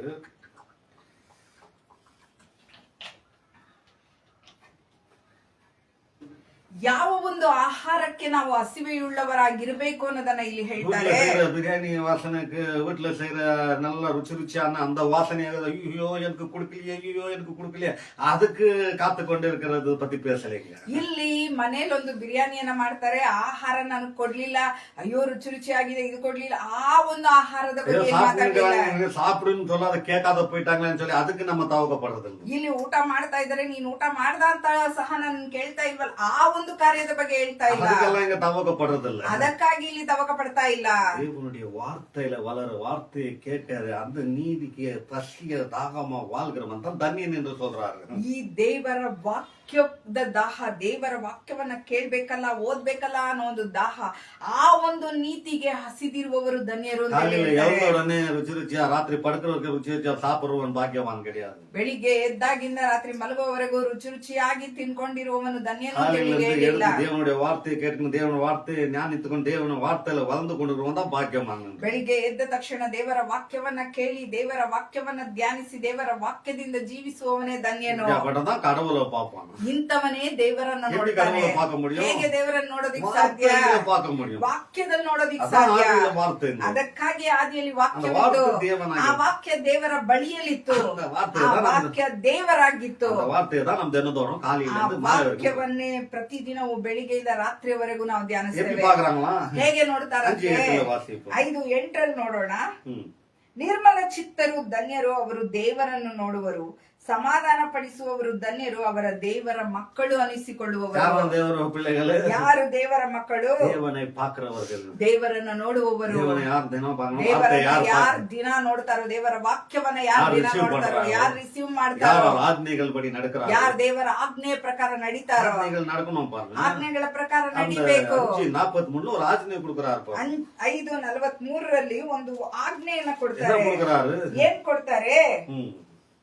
ನಿನ್ನ ನೆರೆಹೊರೆಯವರನ್ನು ಪ್ರೀತಿಸಿ, ನಿನ್ನ ವೈರಿಯನ್ನು ಹಗೆ ಮಾಡ ಹ್ಮ್. ನಿನ್ನ ವೈರಿಯನ್ನು ಹಗೆ ಮಾಡಬೇಕೆಂದು ಹೇಳಿಯದೆ ಎಂಬುದಾಗಿ ಕೇಳಿದ್ದೀರಷ್ಟೇ. ಆದರೆ ನಾನು ನಿಮಗೆ ಹೇಳುವುದೇನೆಂದರೆ, ನಿಮ್ಮ ವೈರಿಗಳನ್ನು ಪ್ರೀತಿಸರಿ, ನಿಮ್ಮನ್ನು ಹಿಂಸೆ ಪಡಿಸುವವರಿಗಾಗಿ ದೇವರನ್ನು ಪ್ರಾರ್ಥಿಸಿರಿ. பாருங்க, வைரிகள் கூட நீ அன்பு கொடுப்பான்னு சொல்றாரு. ನಿನ್ನ ವೈರಿಗಳನ್ನ ಪ್ರೀತಿಸಿರಿ ಅಂತ ಹೇಳಿ ಹೇಳ್ತಾ ಇದ್ದಾರೆ. பசியா இருந்தா பசி கொடுப்பான்ற. ಅವನಿಗೆ ಹಶ್ವಾಗಿದ್ರೆ ಆಹಾರವನ್ನ ಕೊಡು ಅಂತ ಹೇಳಿ ಹೇಳ್ತಾರೆ. தோளா புழுக்கு தன்னுடைய குட்டிகள் வைரியாகாவது சத்துருகளாவது என்று தெரியாது. ಆ ತಾಯಿ ತೋಳ ಉಳುಗೆ ತನ್ನ ಮಕ್ಕಳೇ ವೈರಿಗಳಾಗ್ತಾರೆ, ತನ್ನ ಮಕ್ಕಳೇ ಶತ್ರುಗಳಾಗ್ತಾರೆ ಅನ್ನೋದು ಗೊತ್ತಿರೋದಿಲ್ಲ. என்று தெரியாது. ತನ್ನನ್ನ ಕಿತ್ತು ತಿನ್ನುತ್ತೆ ಅನ್ನೋದು ಗೊತ್ತಿಲ್ಲ. அந்த ஆண் பிள்ளைக்கு தெரியாது. ಆ ಒಂದು ಗಂಡು ಹುಳುಗೆ ಗೊತ್ತಿಲ್ಲ. பெண் பிள்ளைக்கு நல்லா தெரியும். ಆ ಒಂದು ಹೆಣ್ಣು ಹುಳುಗೆ ಚೆನ್ನಾಗ್ ಗೊತ್ತು. பிள்ளைகளே என்ன பிச்சு துண்ணுது என்று சொல்லி, ನನ್ನ ಹುಳುಗಳೇ ನನ್ನನ್ನ ಕಿತ್ತು ತಿನ್ನುತ್ತೆ ಅಂತೇಳಿ. ಹಾಗಾದ್ರೆ என்ன சொல்றாரு? ಇಲ್ಲಿ ಏನ್ ಹೇಳ್ತಾರೆ? தேவனுடைய பிள்ளைகளாகி இருக்கிற நாம தான் தேவனை இம்சை பண்ணி கொல்லல் போட்டோம் என்று சொல்கிறார். ದೇವರ ಮಕ್ಕಳಾಗಿರುವ ನಾವೇ ದೇವರನ್ನ ಹಿಂಸಿಸಿ ಕೊಂದ್ವಿ ಅಂತ ಹೇಳಿ போட்டுக்கொண்டே இருக்கிறார்கள். ಈ ದಿನವೂ ಶಿಲುಬೆಗೆ ಏರಿಸ್ತಾನೆ ಇದ್ದೇವೆ ಅಂತ ಹೇಳಿ கொடூரமானது. ನಮ್ಮ ಪಾಪವು ಅಷ್ಟು ಕಠೋರವಾದದ್ದು. ನಮ್ಮ ಪಾಪ ಅವರ ಮೇಲೆ ಬಿತ್ತು. பாருங்க, அவரு நமக்காக ஜீவனையே கொடுத்து விட்டவர். ಹಾಗಾದ್ರೆ ನೋಡಿ, ನಮಗಾಗಿ ಜೀವವನ್ನೇ ಕೊಟ್ಟವರು கொடுக்க மாட்டாரா? ಇನ್ನು ಏನೆಲ್ಲ ಕೊಡೋದಿಲ್ವಾ? ವಸ್ತ್ರಗಳು கொடுக்க மாட்டாரா? ನಮಗೆ ಬೇಕಾಗಿರುವ ವಸ್ತ್ರವನ್ನ ಕೊಡೋದಿಲ್ವಾ? ನಮಗೆ ಬೇಕಾದ ಆಹಾರವನ್ನ ಕೊಡೋದಿಲ್ವಾ? ನಮಗೆ ಬೇಕಾದ ಮನೆ ವಸ್ತ್ರಗಳನ್ನು ಕೊಡೋದಿಲ್ವಾ? ಕಾದು ನೋಡ್ಬೇಕು, Wait and see. ಕಾದು ನೋಡ್ಬೇಕು. ஒருவேளை இங்க இல்லைன்னா கூட பரலோகத்துல நல்ல பிரமாண்டமான ஒரு வீட்டை நமக்கு ஆயத்தம் பண்ணி வைத்திருக்கிறார். ಪರಲೋಕದಲ್ಲಿ ದೇವರು ನಮಗಾಗಿ ಒಂದು ಬ್ರಹ್ಮಾಂಡವಾದ ಮನೆಯನ್ನು ಸಿದ್ಧ ಮಾಡಿಟ್ಟಿದ್ದಾರೆ. 14 எடுத்து வாசித்திருப்பாங்க. ಯೋಹಾನ 14ರಲ್ಲಿ ನಾನು ಓದಿ ಹೋಗಿ, ನೋಡಿ, ನಾನು ಹೋಗಿ ஒரு இடத்தை ஆயத்தம் ನಿಮಗಾಗಿ ಒಂದು ಸ್ಥಳವನ್ನ ಸಿದ್ಧ ಮಾಡ್ತೇನೆ, நான் கொண்டு போகிறேன். ಪುನಃ ಬಂದು ನಾನು ನಿಮ್ಮನ್ನು அங்க உங்களுக்கு ಕೊಂಡೊಯ್ತೇನೆ. நிறைய வீடுகள் ಅಲ್ಲಿ ನಿಮಗೆ ತುಂಬಾ இங்க ಬಿಡಾರಗಳಿವೆ. ஒன்று, ரெண்டு இல்லாத இருக்கலாம். ಇಲ್ಲಿ 1-2 ಇಲ್ಲದೆ அங்க ಇರಬಹುದು, நிறைய வீடுகள். ಅಲ್ಲಿ ತುಂಬಾ ಬಿಡಾರಗಳಿವೆ. அதனால தேவனை குறித்து ஒரு நல்ல மரியாதை படம் வரட்டும். ಅದಕ್ಕಾಗಿ ದೇವರನ್ನ ಕುರಿತ ಒಂದು ಒಳ್ಳೆಯ ಚಿತ್ರ ನಿಮ್ಮಲ್ಲಿ அப்போ ಉಂಟಾಗಲಿ. இந்த துக்கத்துல இருக்கிறவங்களுக்கு, பயத்துல இருக்கிறவங்களுக்கு, தரித்திரர்களுக்கு நம்ம போய் உதவி பண்ணி அவர்களை ஆலயத்துக்கு அனுப்புறவர்களை நம்ம பண்ணணும். ದುಃಖದಲ್ಲಿರುವವರಿಗೆ, ಸಂಕಟದಲ್ಲಿ ಸಂತೋಷವಿಲ್ಲದೆ ಇರುವವರಿಗೆ ನಾವು ಸಹಾಯ ಮಾಡಿ ಅವರನ್ನ ಸಂತೈಸಬೇಕು. ஹல்லேலூயா. ಹಲ್ಲೆಲೂಯಾ. ஆலயத்துக்கு எப்படியாவது போறதுக்கு ட்ரை பண்ணணும் பாருங்க. ಆಲಯಕ್ಕೆ ಹೇಗಾದ್ರೂ ಹೋಗೋದಿಕ್ಕೆ ಪ್ರಯತ್ನಿಸಬೇಕು. போக முடியலன்னா அனுப்புறதுக்கு ட்ரை பண்ணணும். ನಾವು ಹೋಗ್ಲಿಕ್ಕೆ ಆಗದೆ ಹೋದ್ರು ಯಾರನ್ನಾದ್ರೂ ಕಳ್ಸೋದಕ್ಕಾದ್ರೂ நம்ம ಪ್ರಯತ್ನಿಸಬೇಕು. பிள்ளைகளை அனுப்புறதுக்கு மாத்திரம் ட்ரை பண்றதில்ல. ಬರೀ ನಮ್ಮ ಮಕ್ಕಳನ್ನ ಕಳ್ಸೋದಕ್ ಮಾತ್ರ ಪ್ರಯತ್ನಿಸೋದಲ್ಲ. சில வருஷங்கள் முன்னாலன்னா ஒரு 5-6 வருஷத்துக்கு முன்னாலே ಕೆಲವು ವರ್ಷಗಳಿಗಿಂತ ಮುಂಚೆ, ಒಂದು 5-6 ವರ್ಷಕ್ಕೆ ಮುಂಚೆ நம்ம மகனுக்கே அவன் இன்னொரு சர்ச்சு பாஸ்டர் கிட்ட அனுப்புறதுக்கு அவனுக்கு வாரம் சனிக்கிழமையே தலைமாட்டில 200 ரூபாய் வச்சிருவான் பாருங்க. ನೋಡಿ, ನನ್ನ ಮಗನಿಗೆ ಇನ್ನೊಂದು ಚರ್ಚ್ಗೆ ಹೋಗ್ತಾ ಇದ್ದ, ಅವನು ಇನ್ನೊಂದು ಪಾಸ್ಟರ್ ಹತ್ರ ಸಂದೇಶವನ್ನು ಕೇಳೋದಕ್ಕೆ ಹೋಗ್ತಾ ಇದ್ದ. ವಾರ ಅವನ ತಲೆದಿಂಬ ಹತ್ರ ಅವನಿಗೆ ಬೇಕಾದ ಬಸ್ ಚಾರ್ಜ್ நல்ல அருமையான வர்ஷிப் லீடராக, நல்ல அருமையாக பாடல் ஓடுற பிள்ளையாக நல்லா அந்த இடத்துல இருந்தான் பாருங்க. ಆ ಒಂದು ಸ್ಥಳದಲ್ಲಿ ಒಳ್ಳೆಯ ವರ್ಷಿಪ್ ಲೀಡರ್ ಆಗಿ ಒಳ್ಳೆಯ ಹಾಡುಗಳನ್ನ ಆಡುವ ಉತ್ತಮ ಹಾಡುಗಾರನಾಗಿದ್ದ. அங்க போயின்னு இருப்பான் பாருங்க. ಅಲ್ಲಿ ಹೋಗ್ತಾ ಇದ್ದ ನೋಡಿ. யூடியூப்ல எல்லாம் பார்க்கும்போது சந்தோஷம் வரும். ಯೂಟ್ಯೂಬ್ ನಲ್ಲೆಲ್ಲ ನೋಡುವಾಗ ತುಂಬಾ ಸಂತೋಷ 50 ಉಂಟಾಗ್ತಾ ரூபாய் ಇತ್ತು. 100 ரூபாய் தான் ஃபர்ஸ்ட் கொடுப்பேன். 50 ರೂಪಾಯಿ 100 ರೂಪಾಯಿ ಮೊದಲು ஆனா ಕೊಡ್ತಾ அவன் ಇದ್ದೆ. கூட இன்னும் 2 பிள்ளைகள் வீட்டுன்னு பொறுத்து தெரிஞ்ச உடனே ಆದ್ರೆ ಅವನ ಜೊತೆ ಇನ್ನೂ ಇಬ್ರು ಹೋಗೋದ್ ತಿಳಿದ ತಕ್ಷಣ 200 ரூபாய் கொடுக்க ஆரம்பிப்பேன். 200 ರೂಪಾಯಿ ಕೊಡೋದಿಕ್ಕೆ எனக்கு ಆರಂಭಿಸಿದೆ. சாப்பாடு இருக்குதோ, எனக்கு பெட்ரோல் இருக்குதோ, அத கவலை இல்ல. அவன் சர்ச்சு மிஸ் பண்ண கூடாதுன்னு சொல்லி இவங்க ஏதாவது கொடு, சீக்கிரம் நெல்சன் கூட காலையில ஏஞ்சி போகணும்னு சொல்லி காசை வாங்கி கொடுப்பாங்க பாருங்க. ಶನಿವಾರನೇ ಹಿಂದಿನ ದಿನವೇ ಬೆಳಿಗ್ಗೆ ಅವ್ನು ಚರ್ಚ್ಗೆ ಹೋಗ್ಬೇಕು, ಅವನಿಗೆ ಬೇಕಾದ ದುಡ್ಡನ್ನ ಕೊಡಿ ಅಂತ ಹೇಳಿ ಶನಿವಾರವೇ ಇಸ್ಕೊಂಡು ಇವ್ರು ಕೊಟ್ಬಿಡ್ತಾ ಇದ್ರು. ஹல்லேலூயா. ಹಲ್ಲೆಲೂಯಾ. இப்படி நம்ம பிள்ளைகள் மற்ற பிள்ளைகளும் சர்ச்சுக்கு போறாங்கன்னு தெரிஞ்சு அவங்க போறது எப்படியோ தப்ப கூடாதுன்னு சொல்லி அவங்களுக்கும் சேர்த்து டிக்கெட் வாங்குறதுக்கு காசு கொடுத்து அனுப்புவோம் பாருங்க. ಬರೀ ನಮ್ಮ ಮಕ್ಕಳು ಮಾತ್ರ ಚರ್ಚ್ಗೆ ಹೋಗಿ ಚೆನ್ನಾಗಿದ್ರೆ ಸಾಲದು, ನನ್ನ ಮಗನ ಜೊತೆ ಬೇರೆ ಯಾರು ಹೋಗ್ತಾರೋ ಅವರಿಗೂ ಸಹ ಟಿಕೆಟ್ ಅನ್ನ ಹಾಕೊಂಡು ಇವ್ನ ಕರ್ಕೊಂಡು ಹೋಗ್ಬೇಕು ಅಂತ ಹೇಳಿ ಅವರಿಗೂ ನಾವು ಕೊಟ್ಟು ಕಳಿಸ್ತಾ ಇದ್ವಿ. அதுக்கப்புறம் பாருங்க, ரிட்டையர்ட் ஆன டைம்ல அதெல்லாம் ஆயிட்டு பிறகு நம்ம கிட்ட காசு இல்லாத ஆயிப்போச்சு. ಅದರ ನಂತರ ನನಗೆ ರಿಟೈರ್ಡ್ ಆಯ್ತು. ರಿಟೈರ್ಡ್ ಆದ ನಂತರ ನನ್ನ ಹತ್ರ ಅಷ್ಟು ದುಡ್ಡು ಇಲ್ಲದೆ இப்ப ಹೋಯ್ತು. நான் விஜயநகருக்கு அங்க இங்க கூப்பிட போகும்போது நான் வர முடியாது, எங்க பெட்ரோல் இல்லைன்னு சொல்ல முடியாத ஒரு ஏங்கி கொண்டிருக்கிற நாளாக வந்துருச்சு பாருங்க. ನೋಡಿ, ಅದರ ನಂತರ ಎಲ್ಲಾದ್ರೂ ನನ್ನ ಕರೆದ್ರೆ ಅಯ್ಯೋ ನಾನ್ ಬರೋದಿಕ್ ಆಗೋದಿಲ್ಲ, ನನ್ನ ಹತ್ರ ಪೆಟ್ರೋಲ್ ಇಲ್ಲ ಅಂತ ಹೇಳಿ ಹೇಳುವ ಒಂದು ಕಾರ್ಯ ನನ್ನ ಬಾಯಿಂದ ಬರೋದಿಕ್ಕಾಗೋಯ್ತು. இங்கிருந்து தூரத்துல இருந்து எத்தனோ மைல் தூரத்துல இருந்து தாவணிகள் இருந்து மச்சான் வந்து அம்மா 200 ரூபாய் போட்டுக்கிறோம் பாரு, 300 ரூபாய் போட்டுக்கிறோம் பாருன்னு காசு வந்து விடுவோம் பாருங்க. ನೋಡಿ, ಆ ಒಂದು ಸಂದರ್ಭದಲ್ಲಿ ದಾವಣಗೆರೆಯಿಂದ ನನ್ನ ಒಂದು ಕುಟುಂಬಸ್ಥರು ಏನ್ ಮಾಡ್ತಾ ಇದ್ರು, ನನಗೆ ಮಾಮ ನಿನ್ಗೊಂದು 200 ರೂಪಾಯಿ ಹಾಕಿದೀನಿ ನೋಡು, 300 ರೂಪಾಯಿ ಹಾಕಿದ್ದೇನೆ ನೋಡು ಅಂತ ಹೇಳಿ ಫೋನ್ ಮಾಡಿ ಹೇಳ್ತಾ ಇದ್ದಾರೆ. மிஸ் ஆகாம இன்னைக்கு வரைக்கும் போய் வேலை செய்து கொண்டு வரணும். என்னன்னா அந்த தேவன் மேல இருக்கிற அந்த அன்பு நம்மள அப்படி கொண்டு போகும் பாருங்க. ಒಂದು ವಾರವನ್ನು ತಪ್ಪಿಸದೆ ಕರ್ತನ ಕೆಲಸ ನೇಮಿಸಿರುವ ಕೆಲಸಕ್ಕಾಗಿ ನಮ್ಮನ್ನ ಕರೆದೊಯ್ತಾರೆ ಅಂತ ಹೇಳಿದ್ರೆ ಅವರು ನಮ್ಮ ಮೇಲೆ ಇಟ್ಟಿರುವ ಪ್ರೀತಿ, அந்த மாதிரி சாப்பாடு ரிசீவ் பண்ணணும். ಆ ಒಂದು ಆಹಾರವನ್ನ ರಿಸೀವ್ அந்த ಮಾಡಬೇಕು. சாப்பாடு தான் நமக்கு பலத்தை ಆ கொடுக்கும். ಆಹಾರ ನಮಗೆ ಬಲವನ್ನ அப்போ ಕೊಡುತ್ತೆ. இங்க வைரியை நேசிக்கணும், வைரிக்கு சாப்பாடு கொடுக்கணும் என்று ஆண்டவர் சொல்லி ஒரு கதையை வெளியே கொண்டு வராரு. ಇಲ್ಲಿ ದೇವರು ವೈರಿಯನ್ನ ಪ್ರೀತಿಸು, ವೈರಿಗೆ ಆಹಾರವನ್ನ ಕೊಡು ಅಂತ ಹೇಳಿ ಒಂದು ಕಥೆಯನ್ನ அது ಹೊರತರ್ತಾ ಇದ್ದಾರೆ. இயேசு வாழ்றதுக்கு முன்னால நடந்த கதையை போல எடுத்து சொல்றாரு. ಇದು ಯೇಸು ಜೀವಿಸೋದಕ್ಕಿಂತ ಮುಂಚೆ ನಡೆದ ಕಥೆ ಅಂತ ಹೇಳ್ತಾ இப்ப ಇದ್ದಾರೆ. நடக்க போகிற கதை அல்ல, ಈಗ ನಡೀತಿರೋ ಕಥೆ ಅಲ್ಲ, நடந்து முடிஞ்ச ஒரு கதையாக காட்டுறாரு. ನಡೆದು ಮುಗಿದಿರುವ ಕಥೆಯಾಗಿ ಹೇಳ್ತಾರೆ. அது எப்படி சொல்றாருன்னா, ಅದನ್ನ ಯಾವ ರೀತಿ ಹೇಳ್ತಾರೆ ಅಂತ ಹೇಳಿದ್ರೆ, புஸ்தகத்துல ಲೂಕಾ ಪುಸ್ತಕದಲ್ಲಿ 16வது அதிகாரம் 19வது வசனத்துல இருந்து 1-2 வாசிப்போம். 16ನೇ ಅಧ್ಯಾಯದಲ್ಲಿ 19ನೇ ವಾಕ್ಯದಿಂದ ಓದೋಣ. ஒரு 2 பேரை காமிக்கிறாரு பாருங்க. ಒಂದು ಇಬ್ಬರನ್ನ ஒரு ತೋರಿಸ್ತಾರೆ. ஐஸ்வர்யவನ್ನ காட்டுறாரு, ಐಶ್ವರ್ಯವಂತನನ್ನ ತೋರಿಸ್ತಾರೆ, தரித்திரனை காட்டுறாரு. ದರಿದ್ರನನ್ನು ತೋರಿಸ್ತಾರೆ. 2 பேரும் சப்பத்னால ஆலயத்துக்கு போவாது. ಇಬ್ಬರು ಸಬ್ಬತ್ ದಿನದಲ್ಲಿ ಆಲಯಕ್ಕೆ ಹೋಗದೇ ಇರುವವರು. நல்லா போலாம், அந்த மாதிரி வசதிகள் இருக்கிறது. ಒಬ್ಬನು ಚೆನ್ನಾಗಿ ಆಲಯಕ್ಕೆ ಹೋಗ್ಬೋದು, ಅಂತಹ ಅನುಕೂಲಗಳಿದೆ. ஆனா அவன் போகல, ಆದ್ರೆ ಅವನು ಹೋಗ್ಲಿಲ್ಲ, தேவனையே பார்க்கல, ದೇವರನ್ನೇ ನೋಡ್ಲಿಲ್ಲ. இன்னொருத்தன் போக முடியாத வசதி இல்லாத இருக்கிறான், ಆದ್ರೆ ಇನ್ನೊಬ್ಬ ಹೋಗ್ಲಿಕ್ಕೆ ಆಗದೆ ಅನುಕೂಲವಿಲ್ಲದೆ ஆனா ಇದ್ದಾನೆ. அவனும் தேவனை பார்க்கவில்லை, ಆದ್ರೆ ಅವನು ದೇವರನ್ನು ನೋಡ್ಲಿಲ್ಲ, தேவனை நினைக்கவில்லை. ಅವನು ದೇವರನ್ನು ನೆನೆಸ್ಲಿಲ್ಲ. ஆனா அவன் யாரை பார்த்துன்னு பார்ப்போம். ಆದ್ರೆ ಅವನು ಯಾರನ್ನು ನೋಡ್ತಾ ಇದ್ದಾನೆ இன்னைக்கு சில பேர் இந்த பாடத்தை போல தேவனை பார்க்காத வாழ்றவர்கள் 2 கும்பல் இருப்பார்கள். ಈ ದಿನವೂ ಸಹ ಈಗ ನಾವು ನೋಡುವ ಈ ಪಾಠದಂತೆ ದೇವರನ್ನ ನೋಡದೇ ಇರುವ ಒಂದು ಗುಂಪು ಇದೆ. ஒரு கும்பல் தேவனே பார்க்காமல் அவர்கள் ஐஸ்வர்யமும் அவருடைய வாழ்க்கையை பார்த்து வாழ்வார்கள். ಒಂದು ಗುಂಪು ದೇವರನ್ನೇ ನೋಡದೆ ಅವರ ಐಶ್ವರ್ಯ ಅವರ ಕಾರ್ಯವನ್ನೇ ನೋಡ್ಕೊಂಡು இன்னொரு ಜೀವಿಸ್ತಾರೆ. கும்பு தேவனை பார்க்காமல் இந்த ஐஸ்வர்யவான்கள் அது தருவார்கள் இது தருவார்கள் அவர் கொடுத்துட்டா இவங்க கொடுத்தா இதுதான் அவங்க இதுதான் வாழ்ந்து கொண்டு இருப்பார்கள். ಇನ್ನೊಂದು ಗುಂಪು ಯಾವ ರೀತಿ ಅಂತ ಹೇಳಿದ್ರೆ ದೇವರನ್ನ ನೋಡದೆ ಈ ಐಶ್ವರ್ಯವಂತರನ್ನೇ ನೋಡ್ಕೊಂಡು ಇದು ಅವ್ರು ಕೊಟ್ಟಿದ್ದು ಇದು ಕೊಟ್ಟಿದ್ದು ಇದು ಕೊಟ್ಟಿದ್ದು ಅದು ಕೊಟ್ಟಿದ್ದು ಇದನ್ನೇ ನೋಡ್ಕೊಂಡು நாளைக்கு என்ன ಜೀವಿಸ್ತಾರೆ. கொடுப்பாங்கன்னு பார்த்து கொண்டு ನಾಳೆ ಏನ್ ಕೊಡ್ತಾರೋ ಅಂತ ಹೇಳಿ இன்னும் வரப்போது அவங்க கிட்ட இருந்து ಏನ್ ಅವರಿಂದ ಬರುತ್ತೆ அவங்க ಅನ್ನೋದನ್ನ ನೋಡ್ತಾ தேவன் ಇದ್ದಾರೆ. கண்ணு வச்சு தேவன் கிட்ட இருந்து நன்மையான ஈவுகள் வருது என்றது ஒரு நாளும் ಅವರು பார்க்காதவர்கள். ದೇವರ ಮೇಲೆ ಕಣ್ಣನ್ನಿಟ್ಟು ದೇವರ ಬಳಿಯಿಂದ ಒಳ್ಳೆಯ ವರಗಳು ಬರುತ್ತೆ ಅನ್ನೋದನ್ನ ಮರೆತು ಬಿಟ್ಟಿರ್ತಾರೆ. பாடம் தான் இங்க நம்ம பார்க்க போறோம். ಅಂತಹ ಒಂದು ಪಾಠವನ್ನೇ ಈಗ ನಾವು பார்த்துட்டு ನೋಡ್ತೇವೆ. அடுத்த வாரம் ಕಂಟಿನ್ಯೂ பண்ணுவோம். ನೋಡಿ ಮುಗಿಸೋಣ, ಬರುವ ವಾರ ಮುಂದುವರಿಸೋಣ. பாத்தீங்க, ಐಶ್ವರ್ಯವಂತನಾದ ಒಬ್ಬ ಮನುಷ್ಯನಿದ್ದನು. ಅವನು ಸಕಲಾತಿ ನಯವಾದ ನಾರುಮಡಿ ಮುಂತಾದ ವಸ್ತ್ರಗಳನ್ನು ಧರಿಸಿಕೊಂಡು ಪ್ರತಿದಿನವೂ ವೈಭವದೊಡನೆ ಸುಖ ಸಂತೋಷದಿಂದಿದ್ದನು. ಅವನ ಮನೆ ಬಾಗಿಲಲ್ಲಿ ಲಾಜರನೆಂಬ ಒಬ್ಬ ಭಿಕ್ಷುಕನಿದ್ದನು. ಭಿಕ್ಷುಗಾರನು ಬಿದ್ದುಕೊಂಡಿದ್ದನು. ಇವನು ಮೈತುಂಬ ಹುಣ್ಣಿದ್ದವನು. ಐಶ್ವರ್ಯವಂತನ ಮೇಜಿನಿಂದ ಬಿದ್ದ ಎಂಜಲನ್ನು ತಿಂದು ಹಸಿವು ತೀರಿಸಿಕೊಳ್ಳಬೇಕೆಂದಿದ್ದನು. ಇಷ್ಟು ಮಾತ್ರವಲ್ಲದೆ ನಾಯಿಗಳು ಸಹ ಬಂದು ಅವನ ಹುಣ್ಣುಗಳನ್ನು ನೆಕ್ಕುವು. ಹೀಗಿರುವಲ್ಲಿ ಸ್ವಲ್ಪ ಕಾಲದ ಮೇಲೆ ಆ ಭಿಕ್ಷುಗಾರನು ಸತ್ತನು. ದೇವದೂತರು ಅವನನ್ನು ತೆಗೆದುಕೊಂಡು ಹೋಗಿ ಅಬ್ರಹಾಮನ ಎದೆಗೆ ಒರಗಿಸಿದರು. ಆ ಐಶ್ವರ್ಯವಂತನೂ ಸಹ ಸತ್ತನು. ಅವನಿಗೆ ಉತ್ತರ ಕ್ರಿಯೆಗಳು ಆದವು.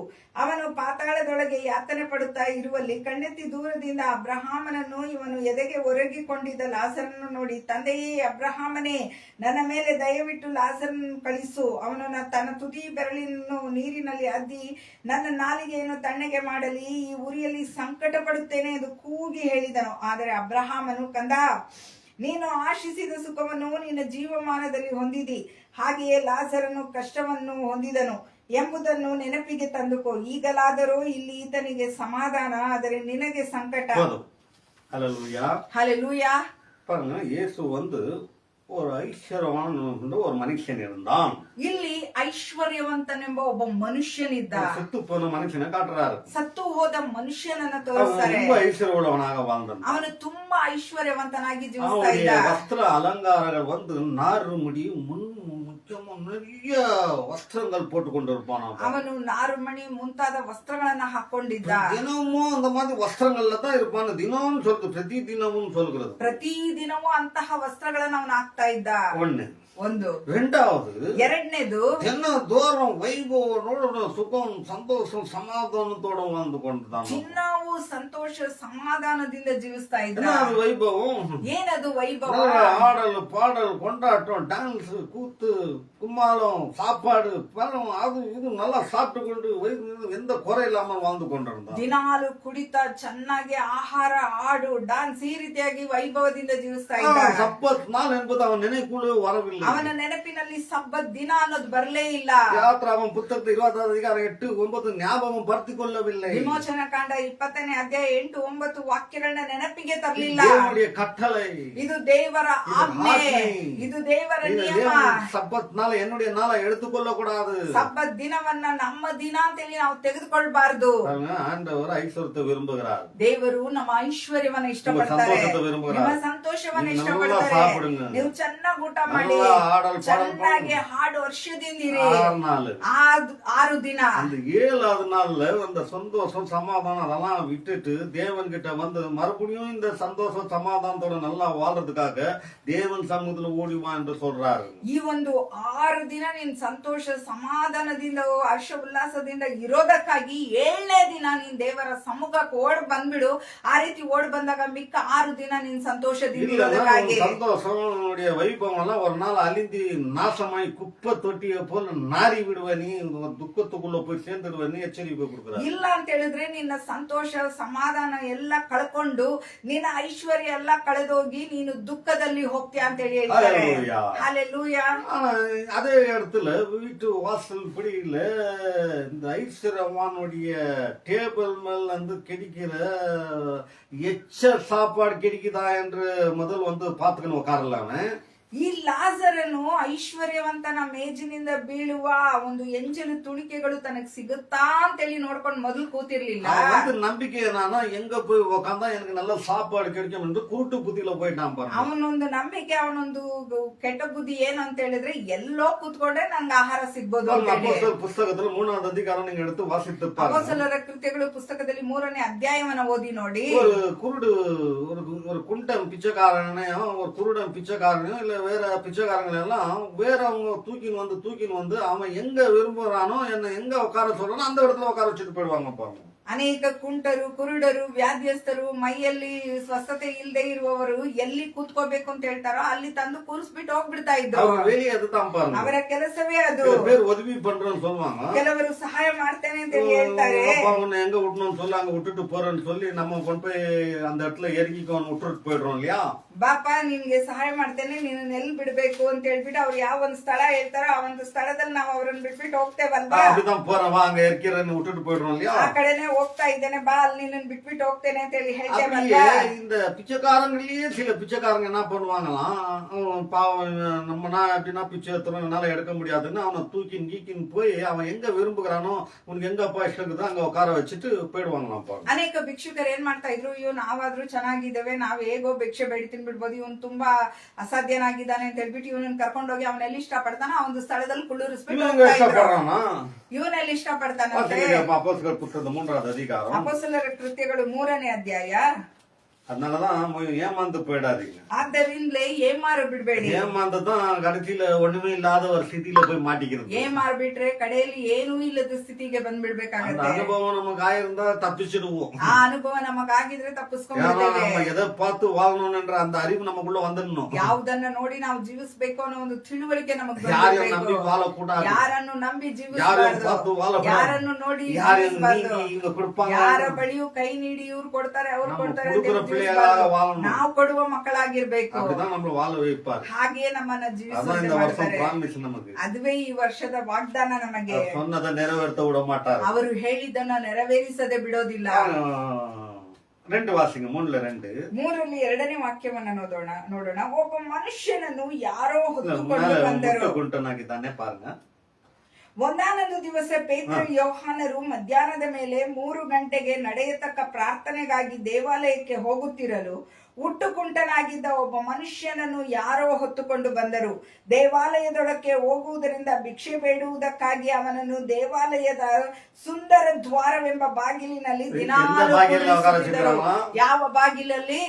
சுந்தர துவாரம். ಸುಂದರವಾದ ಬಾಗಿಲು, அழகான வாசல். ತುಂಬಾ ಚೆನ್ನಾಗಿರುವ ಒಂದು ಬಾಗಿಲು. அங்க வந்து இன்னைக்கு பாருங்க நம்ம எங்கன்னா போனாக்கா இங்க நல்லா நல்லா இருக்குதுடா நல்லா இருக்குது நின்று செல்ஃபி எடுக்கிறது போட்டோ பிடிடான்னு சொல்லி குடும்பமா போட்டோ பிடிச்சின்னு அந்த இடத்துல போட்டோ எடுக்கணும் இல்லைங்களா. ಯಾವ್ದಾದ್ರು ಒಂದು ಸ್ಥಳಕ್ಕೆ ಹೋಗ್ಬಿಟ್ರೆ ಆ ಒಂದು ಈ ಒಂದ್ ಸ್ಥಳ ಚೆನ್ನಾಗಿದೆ ಆ ಒಂದ್ ಸ್ಥಳ ಚೆನ್ನಾಗಿದೆ ಅಂತ ಹೇಳಿ ಎಲ್ಲರೂ ನಿಂತ್ಕೊಂಡು ಸೆಲ್ಫಿಗಳೆಲ್ಲ ತಗೊಳ್ತೇವಲ್ವಾ.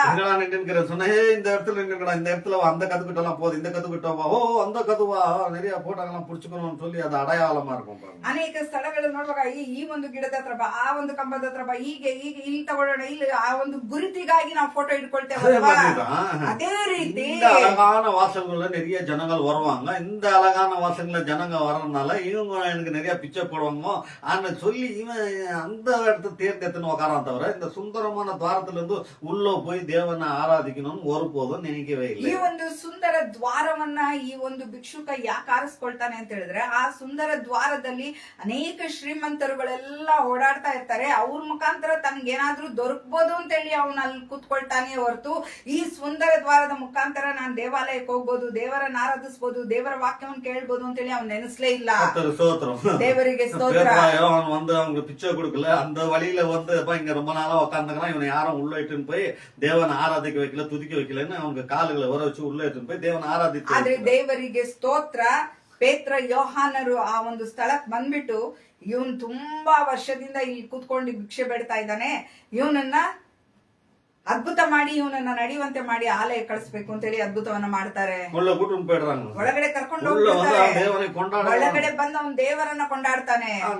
ಆದ್ರೆ இந்த மாதிரி ஐஸ்வர்ய அந்த வாழ்கிற போனா நமக்கு நல்லா மிச்சம் மீதிங்கெல்லாம் நாய்க்கு போடுவாங்க, நமக்கும் போடுவாங்க, நல்லா டெய்லி பழங்கள் கிழங்கெல்லாம் மிச்சம் பழங்கள்லாம் கொடுப்பாங்கன்னு நினைச்சு அந்த இடத்துல போய் உக்காந்து டெய்லி எதுவுமே கிடைக்காம அவன் வியாதிஷனாக மாறி வந்துட்டான். ಇವನೇನ್ ಮಾಡ್ಬಿಟ್ಟ ಅಂತ ಈ ಲಾಜರನ ಭಿಕ್ಷುಕ ಐಶ್ವರ್ಯವಂತನ ಮೇಜಿನ ಕೆಳಗ್ ಕೂತ್ಕೊಂಡ್ರೆ ಅವನಿಗೆ ನಾಯಿಗೂ ಕೊಡ್ತಾನೆ, ನನಗೂ ಮಿಕ್ಕಿದನ್ನೆಲ್ಲ ಹಾಕ್ತಾನೆ ಅಂತೇಳಿ ಆ ರೀತಿ ಆ ಒಂದು ಎಂಜಿಲಿಗಾಗಿ ಆಸೆ ಪಟ್ಟು ವ್ಯಾಧ್ಯಸ್ಥನಾಗಿ ಬದಲಾಗ್ತಾನೆ. ಕಡೆಯದಾಗಿ ಎಂಜಿಲಿಗೂ ಮೊದಲು ಎಂಜಿಲಿಗೆ ಆಸೆ ಪಡಲಿಲ್ಲ. வீட்டுங்கள்ல ஏதாவது நல்லா சாப்பாடு போடுவாங்க, எல்லாம் போடுவாங்கன்னு சொல்லி வந்து உட்காந்துக்குவாங்க, டைம் ஆச்சு சாப்பாடு போடுவாங்க, காத்துன்னு இருப்பாங்க. ಈ ದಿನ ಮನೆಗಳಲ್ಲೂ ನೋಡಿ ಊಟದ ಸಮಯ ಆಯ್ತು, ಇನ್ನೇನು ಊಟ ಹಾಕ್ತಾರೆ ಅಂತ ಹೇಳಿ ಕಾಯ್ತಾ ಇರ್ತಾರೆ. போடல, ಹಾಕ್ಲಿಲ್ಲ. கடைசியில விட்டு கிட்டது எச்ச ஏதாவது நமக்கு கொடுப்பாங்களான்னு பார்த்தா அதுவும் கொடுக்காத போயிட்டாங்க. ಕಡೆಯದಾಗಿ ಅವ್ರು ತಿಂದು ಮಿಕ್ಕಿದ್ದೇನಾದ್ರೂ ನಮ್ಗೆ ಕೊಡ್ತಾರ ಅಂತ ಹೇಳಿದ್ರೆ ಅದನ್ನು ಕೊಡದೆ பிச்சில வச்சு அத சாயங்காலம் சாப்பிடலாம், ராத்திரிக்கு சாப்பிடலாம், அதை தூக்கி வச்சுக்குவாங்க. ಅದನ್ನ ಸಂಜೆ ತಿನ್ಬೋದು ಅಥವಾ ರಾತ್ರಿ ತಿನ್ಬೋದು ಅಂತ ಹೇಳಿ ಉಳಿದಿದ್ದನ್ನ ಹಾಕಿ ಫ್ರಿಜ್ ಅಲ್ಲಿ ಇಟ್ಬಿಟ್ಟಿರ್ತಾರೆ.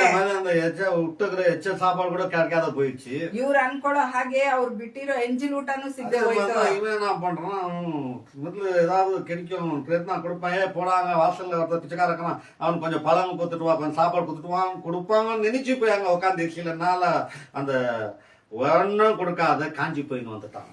ಇವನು ಅದೇ ರೀತಿ ಭಿಕ್ಷುಗಾರ ಏನ್ ಮಾಡ್ತಾನೆ, ಐಶ್ವರ್ಯವಂತನ ಮನೆ ಬಾಗ್ಲಲ್ಲಿ ಕೂತ್ಕೊಂಡ್ರೆ ಈ ಹಣ್ಣನ್ ಕೊಟ್ಬಿಡು, ಆಹಾರ ಉಳ್ದಿರೋದನ್ನ ಕೊಟ್ಬಿಡು ಅಂತ ಹೇಳಿ ಏನಾದ್ರೂ ಮಾಡ್ತಾನೆ ಅಂತ ಹೇಳಿ ಅಲ್ಲೋಗ್ ಕೂತ್ಕೊಳ್ತಾನೆ. ಆದ್ರೆ ಅವನ್ ಏನನ್ನು ಕೊಡದೆ ಅವನು ಒಣಗಿ ಹೋಗ್ತಾನೆ. அரசியல எச்சது டேபிள் மேல இருந்து விழுது அதாவது கொடுப்பான்னு ಕಡೆದಾಗಿ ಆ ಯಜಮಾನನು ತಿನ್ನುವ ಮೇಜಿನಿಂದ ಬೀಳುವ ಒಂದು ಎಂಜಿನ ತುಣಿಕೆ ಆದ್ರೂ ತನಗ್ ಸಿಗುತ್ತೆ ಅಂತ ಹೇಳಿ ಕಾಯ್ತಾನೆ, ಅದು ಸಿಗದೆ ಹೋಗ್ಬಿಡುತ್ತೆ. ವ್ಯಾಧಿ ಅವನ ಶರೀರದಲ್ಲೆಲ್ಲ ಗಾಯ, ವ್ಯಾಧಿ, புழுங்கள் வர ಆ ಶರೀರದಿಂದ ಹುಳುಗಳು ಬರೋದಿಕ್ಕೆ ಆರಂಭಿಸ್ಬಿಡ್ತು, ಕೀವು ರಕ್ತ ಹೊರ ಬರೋದಿಕ್ಕೆ ಆರಂಭಿಸ್ಬಿಡ್ತು. உட்கார வைக்கிறவர்கள் கொண்டு போறவர்கள் வராத போயிட்டார்கள். ಅವನನ್ನ ಕರ್ಕೊಂಡೋಗಿ ಕೂರಿಸುವವರು ತಗೊಂಡೋಗುವವರು ಬರ್ದೇ ಹೋಗ್ಬಿಟ್ರು, அங்கே விட்டுட்டார்கள், ಅಲ್ಲೇ ಬಿಟ್ಬಿಟ್ರು. அவனுடைய பாடு, வெயில், மழை, காத்து, குளிர்ல அங்கே இருந்து கிடக்கும். ಬಿಸಿಲು, ಮಳೆ, ಗಾಳಿ, ಚಳಿ ಎಲ್ಲಾದ್ರಲ್ಲೂ ಅವನ ಅಲ್ಲೇ ಇದ್ದು ಬಿಟ್ಟ. திருடன், ಕಳ್ಳ, ಕೊಲ್ಲೋದಿಕ್ಕೂ, ನಾಶ ಅಳಿವಿನಲ್ಲಿ ನಿಮ್ಮನ್ನ ತಂತ್ರದಿಂದ ಹೀಗೆ ಯಾರ್ಗಟ್ಟಿಯೋ ಕೊಂಡ್ಪೋಯ್ ಮಾಟ வைக்குவான், ನಿಮ್ಮನ್ನ ಏಮಾರಿಸಿ ಯಾರ ಬಳಿಯಾದ್ರೂ ಸಿಕ್ಕಾಕಿಸ್ತಾನೆ, ನಿಮ್ಮನ್ನ ವಂಚನೆಗೊಳಪಡಿಸ್ತಾನೆ, ನಿಮಗೆ ಸಹಾಯ ಬರುವಂತೆ ಮಾಡಿ ಏನು ಸಿಗದಂತೆ ಮಾಡಿಬಿಡ್ತಾನೆ. ಆದ್ದರಿಂದ ಎಚ್ಚರಿಕೆಯಾಗಿರಬೇಕು, ಎಚ್ಚರಿಕೆಯಿಂದ ಪ್ರಾರ್ಥಿಸಬೇಕು. ವಿರೋಧಿಯಾದ ಸೈತಾನನನ್ನ ತುಳಿಯಿರಿ. அந்த நேரத்துல ஒரு மனுஷனை வந்து அவனுக்கு போத்துறதுக்கு பெட்ஷீட்டும் கொடுக்கல, போட்டுக்கிறதுக்கு துணியும் கொடுக்கல, சாப்பிடுறதுக்கு சாப்பாடும் கொடுக்கல, அவ்வளோ ಬಾಧೆಗಳು ಅನುಭವಿಸಿರ್ತಾನ. ಆದ್ರೆ ಆ ಒಂದು ಸಮಯದಲ್ಲಿ ಅಷ್ಟೂ ಬಾಧೆಗಳನ್ನ ಪಡ್ತಾ ಇದ್ರು ಸಹ ಅವನ್ಗೆ ಒಜ್ಜೋದಿಕ್ ಒಂದ್ ಬೆಡ್ಶೀಟ್ ಅನ್ನ ಕೊಡ್ಲಿಲ್ಲ, ಅವನಿಗೊಂದ್ ಬಟ್ಟೆನ್ ಕೊಡ್ಲಿಲ್ಲ, ಅವನಿಗೆ ಆಹಾರ ಕೊಡ್ಲಿಲ್ಲ, ಅಷ್ಟು ಬಾಧೆ ಪಡ್ತಾ ಇದ್ದಾನೆ. தினம் நடக்குது, தினம் போறாங்க, அந்த பிச்சைக்காரன தாண்டியும் தான் போறாங்க, வராங்க, போகும்போதும் சரி வரும்போதும் சரி. ராஜா அந்த ஐஸ்வர்யமான் கொடுக்குற பழமெல்லாம் எடுத்துக்கிட்டு வீட்டுக்கு எடுத்துன்னு போறாங்க, போட்டு போய் ரோட்ல விழுந்து கிடக்குற அவனுக்கு ஒரு பழத்தையோ ஏதோ கொடுக்காத போறாங்க. ಇಲ್ಲಿ ಆ ಭಿಕ್ಷುಕನಾದ ಲಾಜರನ್ನ ದಾಟ್ಕೊಂಡೇ ದಿನಾಲು ಆ ಶ್ರೀಮಂತನ ಮನೆಗೆ ಹೋಗ್ತಾರೆ, ಬರ್ತಾರೆ, ಕೈಯಲ್ಲಿ ವಿಧ ವಿಧವಾದ ಹಣ್ಣುಗಳು ಅದೆಲ್ಲ ತಗೊಂಡೋಗ್ತಾರೆ. ಒಂದನ್ನಾದ್ರೂ ಆ ಭಿಕ್ಷುಕನಿಗೆ ಕೊಡ್ತಾ ಇಲ್ಲ. ದಿನಾ ವೈಭವ ನಡೀತಾ ಇದೆ ಅಲ್ಲಿ. பசி ஏதாவது குடுன்னு கேட்க வாய் வராத அந்த அளவுக்கு மோசமா போயிட்டான். ಅಯ್ಯ ಹಶ್ವಾಗ್ತಾ ಇದೆ, ಏನಾದ್ರೂ ಕೊಡಿ ಅಂತೇಳಿ ಕೇಳಲಿಕ್ಕೂ ಆಗದೆ ಇರೋ ಒಂದು ಸ್ಥಿತಿಯಲ್ಲಿ ಅವನು ಇದ್ಬಿಟ್ಟ. ಅವನು ದಾಹದಲ್ಲಿದ್ದಾನೆ, ಯಾರು ಕೊಡ್ಲಿಲ್ಲ. அப்புறம் மேல இருக்கிற அந்த புண்ணு பாதைகளை சொரிஞ்சுக்க முடியாத நிலைமையில அந்த பாதை ஒப்பு கொடுத்து கொண்டிருக்கிறான். ಅವನ ಶರೀರದಲ್ಲಾಗುವ ಆ ಹಿಂಸೆಗೆ, ಆ ಹುಳುಗಳ ಕಾಟಕ್ಕೆ ತನ್ನ ಶರೀರವನ್ನು ಕೆರ್ಕೊಳ್ಳಿಕ್ ಆಗದೇ ಇರುವ ಒಂದು ಬಲಹೀನತೆಯಲ್ಲಿ ಅವನು ಹೋಗ್ಬಿಡ್ತಾನೆ. நேரத்துல பாருங்க, தெரு நாய்கள் வந்து அவனை மிச்சு அவனுடைய எல்லா புண்ணுகளும் நக்க ஆரம்பிக்கிறது. ಆ ಒಂದು ಸಂದರ್ಭದಲ್ಲಿ ರಸ್ತೆಯಲ್ಲಿ ಓಡಾಡುವ ನಾಯಿಗಳು ಅವನ ಹುಣ್ಣುಗಳನ್ನ ನೆಕ್ತಾ ಇದ್ವಂತೆ. அந்த நேரத்துலதான் அவனுக்கு உள்ள ஒரு சந்தோஷம் வருகிறது. ಆ ಒಂದು ಸಮಯದಲ್ಲೇ ಅವನಿಗೆ ಸ್ವಲ್ಪ ಸಂತೋಷ ஏன்னா ಉಂಟಾಗ್ತಾ ಇತ್ತು. அந்த நாய்கள் நக்கிறது அவனுக்கு ஒரு மருந்து போடுற மாதிரி இருக்கிறது. ಆ ನಾಯಿಗಳು ಬಂದು ತನ್ನ ಶರೀರವನ್ನ ನೆಕ್ಕೋದು ಏನೋ ಔಷಧಿ ಹಾಕದಂತ ಇರ್ತಾ ಇತ್ತು. நாய்களை அடிச்சிட்டாக யார் மனுஷன் கட்டுகள் போடுறானோ இல்லையோ, நாய் தன்னை நாக்குனாலேயே அந்த புண்ணுகளை நக்கி நக்கி நக்கி காயங்கள் ஆற்றிக் கொள்ளும். ನಾಯಿಗಳಿಗೆ ಒಂದು ವೇಳೆ ಎಲ್ಲಾದ್ರೂ ಏಟು ಬಿದ್ದು ಬಿಟ್ರೆ ಆ ನಾಯಿಗಳಿಗೆ ಆಸ್ಪತ್ರೆಗೆ ಏನಾದ್ರೂ ಕರ್ಕೊಂಡು ಹೋಗದೆ ಹೋದ್ರೆ ತನ್ನ ಇಂಜಿಲಿಂದ ತನ್ನ ನಾಲಿಗೆಯಿಂದ ಆ ಗಾಯಗಳನ್ನ ನೆಕ್ಕಿ ನೆಕ್ಕಿ ವಾಸಿ ಮಾಡ್ಕೊತಾ பூனை ಇತ್ತು. கூட அவ்வளவுதான் பாருங்க, பூனை கூட அவ்வளவுதான். ಬೆಕ್ಕು ಸಹ ಅಷ್ಟೇ. ஏன் மனுஷனே எடுத்துக்கங்க, ಮನುಷ್ಯನನ್ನೇ ತಗೊಳ್ಳಿ. ஏதோ ஒண்ணு கட் பண்ண வந்து விரல் கொஞ்சம் இதாயிடுச்சுன்னா உடனே நம்ம வாய்க்குள்ள போயிடுது. என்னன்னா நாக்குக்குள்ள அந்த மருந்து இருக்கிறது என்று சொல்லணும். ಇಲ್ಲಿ ಒಂದ್ ಮನುಷ್ಯ ಏನೋ ಹೆಚ್ಚುವಾಗ ಕೈಗೆ ಸ್ವಲ್ಪ ಕಟ್ಟಾಗ್ಬಿಡ್ತು ಅಂತ ಹೇಳಿ ತಕ್ಷಣ ನಾಲ್ಗೆಲಿ ನಮ್ಮ ಬೆರಳನ್ನ ತಗೊಂಡೋಗಿ ಇಟ್ಕೊಂಡ್ಬಿಡ್ತಾನೆ. ಯಾಕೆ ಅಂತ ಹೇಳಿದ್ರೆ ನಮ್ಮ ಎಂಜಿಲಿನಲ್ಲಿ ಒಂದು ಔಷಧಿಯ ಗುಣ ಇದೆ. ಎಂಜಿಲು அதே மாதிரிதான் அந்த நாய் நக்கி நக்கி அவனுக்கு கொஞ்சம் அந்த புண்ணு பாதை கொஞ்சம் இன்னும் கம்மியாச்சு. ಈ ನಾಯಿಗಳು ನೆಕ್ತಾ ಇದ್ರಿಂದ ಲಾಜರನಿಗೆ ಒಂದ್ ಸ್ವಲ್ಪ ಬಾಧೆ ಕಡಿಮೆ ಆಗ್ತಾ ಇತ್ತು. சரி, இப்போ ஒரு நாள் இந்த லாசர் செத்து போயிட்டான். ಈಗ ಒಂದು ದಿನ ಈ ಲಾಜರನು ಸತ್ತು ಹೋಗ್ತಾನೆ. செத்து போன உடனே அவனை அடக்கம் பண்றது யாருமே இல்லை. ಸತ್ತು ಹೋದ ನಂತರ ಅವನನ್ನ ಸಮಾಧಿ ಮಾಡೋದಿಕ್ಕೆ ಯಾರು ಇಲ್ಲ. சொந்தம் இல்லை, ನೆಂಟರಿಷ್ಟರಿಲ್ಲ, பந்தம் இல்லை, ಬಂಧುಗಳಿಲ್ಲ, ಸ್ನೇಹಿತರು இல்லை, ಸ್ನೇಹಿತರಿಲ್ಲ, யாருமே இல்லை, ಯಾರು ಇಲ್ಲ. ஆனா அந்த அவனை வந்து யாரோ இடத்துக்கு போய் அடக்கம் பண்ணிருக்காங்க, அது காட்டவில்லை. ಯಾರೋ ಅವನನ್ನ ತಗೊಂಡೋಗಿ ಸಮಾಧಿ ಮಾಡಿದ್ದಾರೆ, ಅದನ್ನ ಇಲ್ಲಿ ವೇದದಲ್ಲಿ ತಿಳಿಸಿಲ್ಲ. ஆனா தேவதூதர்கள் வந்து அவனை கொண்டு போயிட்டார்கள் என்று இருக்கிறது. ಆದ್ರೆ ದೇವದೂತರು ಅವನನ್ನ ಕೊಂಡೊಯ್ದ್ರು ಅಂತ ಹೇಳಿ ಹೇಳ್ತಾ ಇದೆ.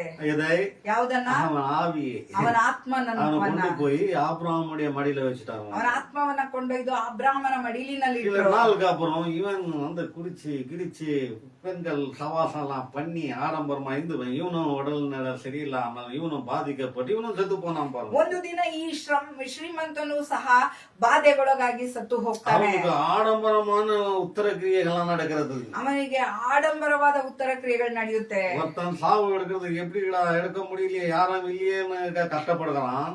ಒಬ್ಬನು ಸತ್ತು ಹೋದಾಗ ತನ್ನ ಶರೀರವನ್ನ ಯಾರು ತೆಗೆದುಕೊಳ್ಳೋದಿಕ್ಕಿಲ್ವಲ್ಲ ಅಂತ ಹೇಳಿ ಯೋಚನೆ ಮಾಡಿದ್ರೆ, தன் வீட்டுல ஒரு செத்து போனா எப்படி அடக்கம் பண்றது எப்படி நடக்கிறது என்று தெரியாமல் தவக்கப்படுகிறான். ಒಬ್ಬರ ಮನೆಯಲ್ಲಿ ಒಂದ್ ಸಾವಾಗ್ಬಿಟ್ರೆ ಅಯ್ಯೋ ಶವವನ್ನ ಹೇಗೆ ತೆಗೆದುಕೊಂಡು ಹೋಗೋದು, ಅದನ್ನ ಹೇಗೆ ಕೊಂಡೊಯ್ಯೋದು ಅಂತೆಲ್ಲ ಯೋಚನೆ ಮಾಡ್ತಾನೆ. இன்னொரு வீட்டுல பேண்டுகளும் மோளங்களும் தாளங்களும் அத வந்து இந்த மாதிரி ஒரு பெரிய பிரம்மாண்டமான அந்த சாவுக்கு அந்த மாதிரி ஒரு ஆடம்பரமா கொண்டு போவாங்க. ಆದ್ರೆ ಇನ್ನೊಂದು ಮನೆಯಲ್ಲಿ ನೋಡೋದಾದ್ರೆ ಆ ಸಾವನ್ನ ಅಷ್ಟು ಬ್ರಹ್ಮಾಂಡವಾಗಿ ಕೊಂಡೊಯ್ತಾರೆ.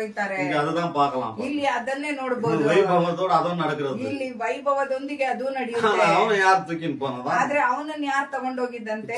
லாசரனை வந்து தூக்கின்னு போனது தேவதூதர்கள். ಭಿಕ್ಷುಕ ಲಾಜರನ್ನ ಕೊಂಡೊಯ್ದದ್ದು எங்க ದೇವದೂತರು. கொண்டு போய் வச்சிட்டார்கள்? ಎಲ್ಲಿ ತಗೊಂಡೋಗಿ பரதேசில கொண்டு போய் வச்சிட்டார்கள். ಪರದೈಸಿಯಲ್ಲಿ ஆபிரகாம் எங்க இருக்கிறாரு? ಅಬ್ರಹಾಮನ ಎಲ್ಲಿದ್ದಾರೆ? பரதேசில இருக்கிறார். ಪರದೈಸಿಯಲ್ಲಿದ್ದಾರೆ.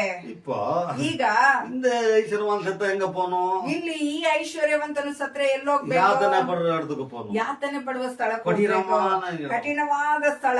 குடிக்கிறதுக்கு வைனு கீனு ரம் விஸ்கி அது இது டான்ஸ் ப்ரோக்ராம் சாப்பாடு இஸ்கிறது கறி கிரி எதுவுமே இல்லாத ஒரு இடம். ಅಲ್ಲಿ ಕುಡಿಯೋದಿಕ್ಕೆ ರಮ್ಮು ಕುಡಿ ಅದು ಇದು ಮಾಂಸ ಆಹಾರ ಯಾವ್ದು ಇಲ್ಲದೆ ಇರೋ ಒಂದು ಸ್ಥಳ. காலையில இருந்து சாயங்காலம் வரைக்கும் நீ ஆடுற சந்தோஷத்துல அந்த சந்தோஷம் இல்லாத ஒரு இடம். ದಿನ ಬೆಳಿಗ್ಗೆಯಿಂದ ರಾತ್ರಿವರೆಗೂ ಇವನು ಸಂತೋಷ ಪಡ್ತಾ ಇದ್ನಲ್ಲ, ಆ ಸಂತೋಷವಿಲ್ಲದ ಒಂದು ಸ್ಥಳ. யாத்தனை படுகிற இடம். ಯಾತನೆ ಪಡುವ ಸ್ಥಳ. ஆசர் புண்ணு விரல பார்த்துட்டு அவன் புண்ணு விரல்ல இருந்து கொஞ்சம் தண்ணி எடுத்து குடிச்சிருப்பானா இங்க.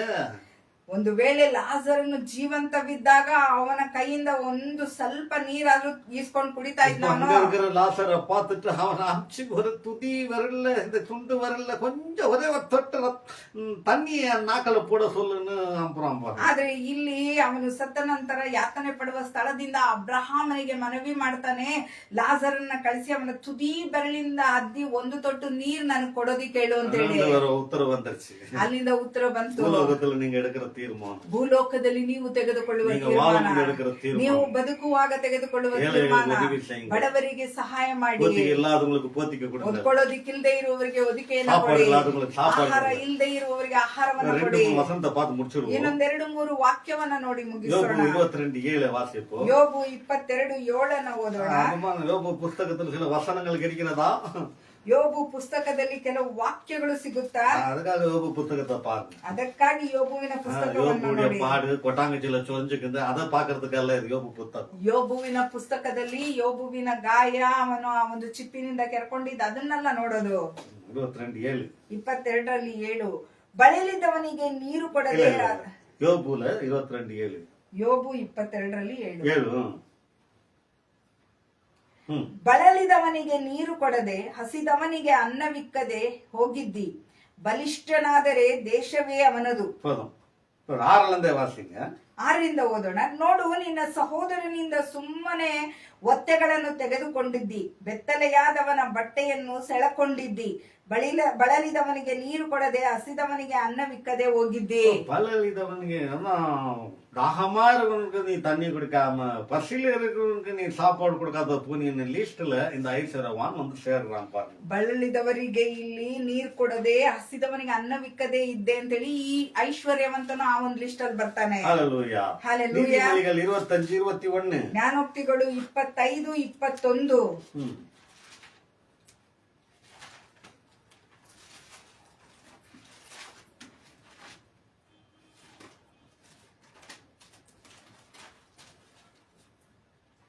ನಿನ್ನ ವೈರಿ ಹಸಿದಿದ್ದರೆ ಅನ್ನವಿಡು, ಬಾಯಾರಿದ್ದರೆ ನೀರು ಕೊಡು, ಹೀಗೆ ಅವನ ತಲೆಯ ಮೇಲೆ ಕೆಂಡ ಸುರಿದಂತಾಗುವುದು, ಯೆಹೋವನೇ ನಿನಗೆ ಪ್ರತಿಫಲ ಕೊಡುವನು. வயிறியே பசியா இருந்தாலும் அவனுக்கு நீ சாப்பாடு கொடுப்பா, தண்ணியை கொடுப்பா. அப்போ அவன் பாப்பான், ஐயோ நான் வெயிரியா இருந்தாலும் எனக்கு சாப்பாடு கொடுக்கறானே, தண்ணியை கொடுக்கறானேன்னு சொல்லி அவன் மடியில நெருப்பு கொட்டிக்கின மாதிரி ஒரு வேதனை உண்டாகும் என்று சொல்ல. ಒಂದು ವೇಳೆ ನಿನ್ನ ವೈರಿಯೇ ಹಸಿದಿದ್ರೆ ಅವನಿಗೆ ಅನ್ನ ಕೊಡು, ಅವನು ಅಯ್ಯೋ ನಾನ್ ವೈರಿ ಆಗಿದ್ರು ಸಹ ನನಗೆ ಆಹಾರ ಕೊಡ್ತಾನೆ, ನನಗೆ ನೀರ್ ಕೊಡ್ತಾನೆ ಅಂತೇಳಿ ಅವನು ನಿನ್ನನ್ನು ಆಶೀರ್ವದಿಸ್ತಾನೆ.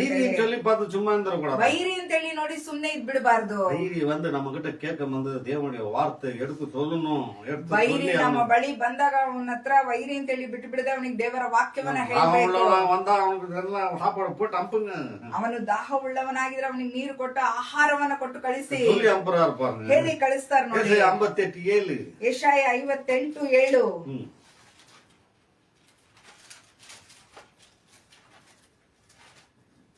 ಹಸಿದವರಿಗೆ ಅನ್ನವನ್ನು ಹಂಚುವುದು, ಅಲೆಯುತ್ತಿರುವ ಬಡವರನ್ನು ಮನೆಗೆ ಬರಮಾಡಿಕೊಳ್ಳುವುದು, ಬೆತ್ತಲೆಯವರನ್ನು ಕಂಡಾಗೆಲ್ಲ ಅವರಿಗೆ ಒದಿಸುವುದು, ನಿನ್ನಂತೆ ನೆರನಾಗಿರುವುದು, ಯಾವನಿಗೆ ಆಗಲಿ ಮುಖ ತಪ್ಪಿಸಿಕೊಳ್ಳದಿರುವುದು. ஹல்லேலூயா. இது என்ன பண்ணணும், இந்த ஐஸ்வர்யவான் எதிர்க்க அவன் துணி இல்லாத குருவனுக்கு துணி கொடுக்கல பாருங்க. ಈ ಐಶ್ವರ್ಯವಂತನು ಆ ಲಾಜರನ್ನು ಬದುಕಿದ್ದಾಗ ಅವನ್ ಬಟ್ಟೆ ಇಲ್ಲದೆ ಇದ್ದ, ಅವನಿಗೆ ಬಟ್ಟೆ ಕೊಡ್ಲಿಲ್ಲ. அவன் ஏழை என்று சொல்லி அவனை வெளியே தான் விட்டான் தவிர முதலே அவனை கூப்பிட்டு அவனுக்கு துணி மணி சாப்பாடெல்லாம் கொடுத்துருந்தான். அவன் அந்த கதியில வந்து நாய் நக்கிற அளவுக்கு சாப்பாடு இல்லாம செத்து போயிருக்க மாட்டான். ಬಡವ ಅಂತೇಳಿ ಅವನನ್ನ ಬಿಟ್ಬಿಡದೆ ಬಟ್ಟೆ ಆಹಾರ ಎಲ್ಲಾ ಕೊಟ್ಟಿದ್ರೆ ಆ ನಾಯಿಗಳು ಬಂದು ನೆಕ್ಕೋ ಸ್ಥಿತಿ ಬಂದು ಅವನು ಅಷ್ಟು ಬೇಗ ಸಾಯ್ತಾ ಇರ್ಲಿಲ್ಲ. இந்த வஸ்திரங்கள் போட்டு இவன் அலங்காரம் பண்ணின்னு நானு என் பிள்ளை என் புருஷன் அப்படி இப்படின்னு நல்லா சுத்துறத பாக்குறாங்க. மற்றவர்களுக்கு துணி இல்லையே, ஐயோ ಬೆತ್ತಲೆயா இருக்கிறாங்களே, ಅವ್ರಿಗೆ ஏதாவது கொடுக்கணும்ன்றது என்ன ಅವನಿಗುள்ள வரலையே. ಅಮೂಲ್ಯವಾದ ವಸ್ತ್ರಗಳನ್ನ, ಒಡವೆ ಬಂಗಾರಗಳನ್ನ ಹಾಕೊಂಡು ಇವನ್ ಚೆನ್ನಾಗಿದ್ನೇ ಹೊರತು ಅಯ್ಯೋ ಬಡವರು ಅವ್ರಿಗಿಲ್ವಲ್ಲ ಅವ್ರಿಗೆ ಕೊಡ್ಬೇಕು ಅನ್ನೋ ಯೋಚನೆ ಇಲ್ಲದೆ ಇವನ್ ಸುತ್ತಾಡ್ತಾ ಇದ್ದ. சொல்லுது அவனை பார்க்கும் போதெல்லாம் நீ அவன் ஐயோ ಬೆತ್ತಲೆயா இருக்கிற நான் மேல ஏதாவது வஸ்திரங்கள் போட்டியாடான்னு கேக்குது. ಇಲ್ಲಿ ವೇದವು ನಮ್ಮನ್ನ ಯಾವ ರೀತಿ ಎಚ್ಚರಿಸುತ್ತೆ ಅಂತ ಹೇಳಿದ್ರೆ, ಅವ್ನ್ ಬೆತ್ತಲೆ ಆಗಿದ್ನಲ್ಲ, ಬಟ್ಟೆ ಇಲ್ದೆ ಇದ್ನಲ್ಲ, ಅವ್ನಿಗೆ ಒದಿಸ್ದ್ಯಾ ಅಂತ ಹೇಳಿ. நீ ಬೆತ್ತಲೆயா இருக்கிற பார்த்த உடனே ஐயோ நான் இந்த மாதிரி இடத்துல ಬೆತ್ತಲೆயா இருந்தா எனக்கு என்ன கதின்னு சொல்லி நினைச்சியாரா? ಯಾರೆಲ್ಲ ಬೆತ್ತಲೆ ಆಗಿದ್ರು ಅವ್ರನ್ನ ನೋಡುವಾಗ ಅಯ್ಯೋ ಈ ಒಂದು ಸ್ಥಳದಲ್ಲಿ ನಾನು ಇದ್ದಿದ್ರೆ ಹೇಗೆ ಅಂತ ಹೇಳಿ ಯೋಚನೆ ಮಾಡ್ದ. அதனால அந்த மாதிரி ஆளுகளை பார்த்தா அவனுக்கு முகம் திருப்பி கொள்ளாதடான்னு சொல்றது. ಅಂತವರನ್ನ ನೋಡುವಾಗ ಮುಖ ತಿರುಗಿಸ್ಕೋಬೇಡ ಅಂತ ಹೇಳಿ ಹೇಳುತ್ತೆ. நான் உபவாசம் பண்றேன், நான் அதை பண்றேன், நான் தானம் பண்றேன், தர்மம் பண்றேன், அதெல்லாம் நீ வேலையை போய் நீ எங்கெல்லாம் பண்ணிருந்தேன்னா அதெல்லாம் வேலைக்கே வராது. ನಾನು ಉಪವಾಸ ಮಾಡ್ತೇನೆ, ದಾನ ಧರ್ಮ ಮಾಡ್ತೇನೆ, ಅದ್ ಮಾಡ್ತೇನೆ, ಇದ್ ಮಾಡ್ತೇನೆ ಅಂತ ಹೇಳಿದ್ರೆ ಕೆಲ್ಸಕ್ಕೆ ಬರೋದಿಲ್ಲ. நீ பாக்கல, ஏழைங்களுக்கு இறங்கல, நீ போய் இருக்கிறவங்களுக்கும் அவங்களுக்கும் இவங்களுக்கும் அவங்களை கூப்பிட்டு நான் சாப்பிடணும் இவங்க கூட அவங்க சாப்பிடணும் இதெல்லாம் பண்ணாக்க உனக்கு எந்த இதுவும் ஆசீர்வாதம் வராது. ಬಡವರನ್ನೇ ನೀನ್ ನೋಡೋದಿಲ್ಲ, ಬಡವರಿಗೆ ನೀನ್ ಸಹಾಯ ಮಾಡೋದಿಲ್ಲ, ಅಂತದ್ದೆಲ್ಲ ಅವ್ರನ್ನೇನ್ ನೋಡೋದು ಅಂತ ಹೇಳಿದ್ರೆ ಇದು ಯಾವ ಕೆಲ್ಸಕ್ಕೂ ಬರೋದಿಲ್ಲ. எஜேக்கியேல் புத்தகத்துல 18-16 வாசிப்போம். ಎಜೆಕೇಲ ಪುಸ್ತಕದಲ್ಲಿ 18-16 ನೋಡೋಣ.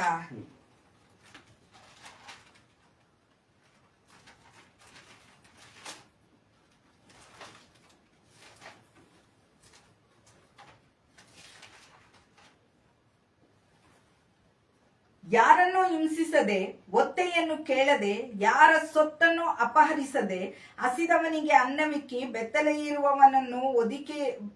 ಇರುವವನಿಗೆ ಒದಿಕೆಯನ್ನು ಒದಿಸಿ, ಬಡವನ ಮೇಲೆ ಕೈ ಮಾಡದೆ, ಬಡ್ಡಿಯನ್ನು ಕೇಳದೆ, ಲಾಭಕ್ಕೆ ಹಣ ಕೊಡದೆ, ನನ್ನ ವಿಧಿಗಳನ್ನು ಆಚರಿಸಿ ನನ್ನ ನಿಯಮಗಳನ್ನು ಅನುಸರಿಸಿದರೆ ತನ್ನ ತಂದೆಯ ಅಧರ್ಮದ ನಿಮಿತ್ತ ಸಾಯನು, ಬಾಳೇ ಬಾಳುವನು. இப்படிதான் செத்து போனான். ஐஸ்வர்யವಂತನು ಹೀಗೆ ಸತ್ತು ಹೋದ.